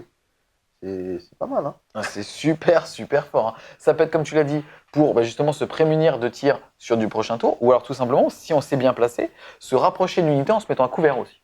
Aussi. Ensuite, on va avoir Bande de Stompa. Oh là, tout de suite, c'est pour de l'apocalypse. Hein. Pour un PC, on va avoir Kraz. Utilisez ce stratagème au début de la phase de combat. Choisissez une unité Bande de Stompa de votre armée à 1 pouce ou moins d'une unité ennemie. Jetez 1 d6 pour chaque figurine ennemie à 3 pouces ou moins de celle-ci. Sur 6+, l'unité subit une blessure mortelle. Ouais. Cher payé, surtout avec du Stompa, à mon avis, t'as autre chose à foutre que espérer que pour 2 PC, tu puisses faire de la mortelle sur du 6. Par contre, pour 4 PC, ça rigole pas du tout, parce que les Stompa Tepula, il faut savoir que le Tepula, normalement, dans le codex, c'est pour 2 PC, tu peux mettre en FEP une unité qui vaut moins de 15 points de puissance. Là, c'est ta gueule des règles. C'est pour 4 PC, utilisez stratagème au déploiement, vous placez une unité de bande de Stompa de votre armée sur plateforme Tepula, et elle pourra arriver à elle pourra arriver à la fin d'une phase de mouvement à 9 pouces de l'ennemi. Bon, sachant qu'un Stompa, c'est quand même 900 points. Donc si vous mettez en FEP, vous n'allez pas mettre grand-chose d'autre en FEP. Ouais, complètement. Ah, c'est pour ça, c'est pour l'Apocalypse, ou juste pour 5 PC, mettre une grosse quenelle à ton adversaire. Ensuite, on va avoir la WAG de Dread. Ça permet justement à certaines figurines d'un détachement qui sont les Big Mech, les Gorkanautes, les Morkanautes, les Death Dread, les Killakans, d'utiliser certains stratagèmes. On notera quand même qu'on pourra l'utiliser sur les Killakans, alors que comme ils ont le keyword Gretchen, normalement ils peuvent pas faire grand chose ces petits gars-là, et ça c'est plutôt cool. Pour 2 PC, utilisez ce stratagème à votre phase de tir, choisissez une unité WAG de Dread de votre armée. Cette unité peut tirer 2 fois à la phase de tir avec toutes ses armes de tir. C'est pas mal. Après, là où il faut relativiser, c'est qu'hormis le Gorka et le Morka, ce ne sont pas quand même non plus des oufs au tir. Par contre, c'est vrai qu'un Gorka qui tire 2 fois, ça fait réfléchir. Hein. Pour un PC, sinon, on va avoir réseau de mecs. Utilisez stratagème à la fin de votre phase de mouvement. Choisissez une unité WAG Dread de votre armée à 1 pouce ou moins d'un mech workshop. Si vous utilisez l'aptitude customisation de cette aptitude, elle reçoit quelque chose de spécial sur 4+, au lieu de 6. Alors c'est bien, parce que ça rend peut-être le décor moins useless. Et enfin, le dernier stratagème, c'est Brigade Blitz. Là, il y a 3 stratagèmes qui sont à développer, qui concernent soit un Warboss, soit les gros châssis. On va avoir Salve d'ouverture. Pour un PC, utilisez stratagème à votre phase de tir du premier round. Choisissez un Gun Wagoon Battle Blitz de votre armée. Doublez la caractéristique de portée des armes de cette unité jusqu'à la fin de la phase. C'est gentillet, mais c'est pas ultime. Hein. Ensuite, on va avoir Krasele pour un PC utilisé ce stratagème à la phase de combat. Lorsqu'un Bone Breakade de votre armée est choisi pour combattre, jetez 3 D6 pour l'aptitude Broie les os et choisissez le résultat le plus élevés. Et ça, c'est pas mal puisqu'on est sur quelque chose de complètement aléatoire sur une figurine qui finalement qui n'a qu'un bonus quand il charge de D6 attaque. Et ben là, ça peut faire la différence. Hein. Et enfin, le dernier stratagème, c'est 2 PC. Accrochez-vous les boys. Utilisez ce stratagème à votre phase de mouvement avant de déplacer un Battle Wagon Brigade Blitz de votre armée. Choisissez une unité d'infanterie amie entièrement à 3 pouces ou moins de cette figurine et retirez-la du champ de bataille. Après le déplacement de ce Battle Wagon, placez l'unité d'infanterie sur le champ de bataille entièrement à 3 pouces ou moins du Battle Wagon et à plus de 3 pouces de toute figurine ennemie. Cette unité d'infanterie ne peut pas se déplacer davantage à cette phase, mais compte comme s'étant déplacée à ce tour et ne peut pas charger à ce tour non plus. En gros, là, c'est très simple. Hein. Votre unité de boys, elle va bouger, advance, et si jamais elle est à 3 pouces, en plus, elle va pouvoir rebouger de 12 plus 1 des 6 d'advance. Donc, c'est quand même pas mal en termes de mauvaise surprise à l'adversaire sur le contrôle map, sur les contrôles des objectifs et ainsi de suite. Hein. En fait, la bande, elle peut faire ses 5 pouces habituels, plus le D6, donc potentiellement 11, plus 2, si elle parce est que Wilson. s'ils sont Evil Sons, donc là on est déjà à 13. Ensuite, ils sont à 3 pouces d'un transport, donc là on rajoute du coup 3 pouces, donc là on est déjà à 16 pouces. Le transport, il fait 12, plus 6 potentiel, plus 2, S'il est rouge, s'il est rouge. Et après, on débarque à 3 pouces. Donc là, on a traversé la map, en fait. mais c'est cool parce qu'à côté, ils sont accrochés. Ah, j'imagine trop la bande d'or qui s'accroche au véhicule et le véhicule qui part à fond de balle. Et à la fin, ils arrivent, ils lâchent, ils tombent dans la poussière. On a donc fait le tour, les Wargamers, avec Tatas, justement, du Chapter Approve et des différentes formations. Je trouve que pour l'instant, c'est que du bon. On regrettera néanmoins de devoir claquer plus de 50 balles, justement, pour les deux. C'est dommage que les formations n'aient pas directement été présentes dans le Chapter Approve. On va devoir investir, en gros, quasi obligatoirement sur le Chapter Approve, où là, pour le coup, franchement, allez-y, les yeux fermés, ça apporte tellement de fraîcheur au niveau des scénarios. Pas qu'au niveau du match play, hein. On a aussi justement tous les petits trucs en plus qui sont assez fun, même si finalement, vous les utiliserez pas forcément. Et on a cette partie-là uniquement si jamais vous êtes concerné par un codex et vous achèterez en général le bouquin, malheureusement que pour une seule page. C'est là où ça va être un petit peu plus mitigé. Toi, qu'est-ce que tu penses du méta de demain, en tout cas par rapport à ce Chapter Approve et à l'arrivée des formations avec la V8? En fait, aujourd'hui, c'est vraiment difficile de prévoir à quoi va ressembler le méta demain, avec tous ces changements-là. Comme je disais tout à l'heure, ça va vraiment dépendre des scénarios. Aujourd'hui, si on garde les mêmes scénarios que ceux qui sont instaurés pour le moment, on voit déjà qu'il y a des changements qui vont arriver avec les formations, avec les changements de points en points. Il va y avoir des transitions, certaines armées, par exemple les cultistes qui prennent un point. Est-ce qu'on va rester sur masse cultiste? Est-ce qu'on va changer? Les Eldar, le Shining Spear prend 3 points. Est-ce qu'on va rester sur la Shining Spear? Est-ce qu'on va changer? Enfin, il y a quand même pas mal de choses dans la balance. Il va falloir attendre quelques mois que ça se décante. Les qualifs qui arrivent, et le D3 qui va a priori utiliser le Chapter Approved, ça va être vraiment le baptême du feu, entre guillemets, pour cette nouvelle mise à jour de la version. Alors ça, c'était vraiment le point de vue du compétiteur, entre guillemets, et aussi celui qui fait le circuit de qualification pour représenter la France au sein des championnats du monde. Maintenant, même moi, je peux te dire que pour un joueur lambda, ça apporte une fraîcheur qui était nécessaire, parce qu'il y avait une certaine forme de lassitude qui arrivait avec la V8, où le méta, même si des codex arrivaient, n'était pas changeant, hein, comme tu l'as dit, il y avait les plagues, voilà. Il y avait soit les armées ultra casse-couilles, parce que très compliqué en termes d'équilibrage avec les IK, ou alors on arrivait vraiment soit sur du grotesque, ou alors sur du plague bearer. Et grâce à ce genre d'armée, on va devoir tester des choses. On a par exemple les joueurs admech qui seront plus ridicules quand ils sortiront leur armée de cœur, et ça c'est un gros plus. Pareil pour les Marines, qui vont pouvoir justement des fois faire des putains de craquages grâce aux formations. Donc c'est vraiment un gros plus, et ça va apporter une vague de fraîcheur qui, je pense, va durer quand même au moins un bon trimestre pour attendre justement soit le culte Genie Stealer, voire quelques petites extensions, ou tout simplement la Big Fac d'avril. Exactement. Et c'est reparti pour un tour. Encore une fois, merci beaucoup Aretas de m'avoir aidé à débroussailler justement le chapter et le Vigilus. On vous a préparé d'autres vidéos pour justement parler des sœurs de bataille, pour parler aussi de ce qui se passe côté taux. On espère clairement que vous avez aimé la vidéo. Si c'est le cas, n'hésitez pas à mettre un gros fucking pouce bleu dessus, à la partager et à vous abonner à la chaîne. Si vous voulez continuer de supporter French Wargame Studio, n'hésitez pas à aller faire un tour sur son Tipeee. Et nous, on vous dit à plus les Wargamers.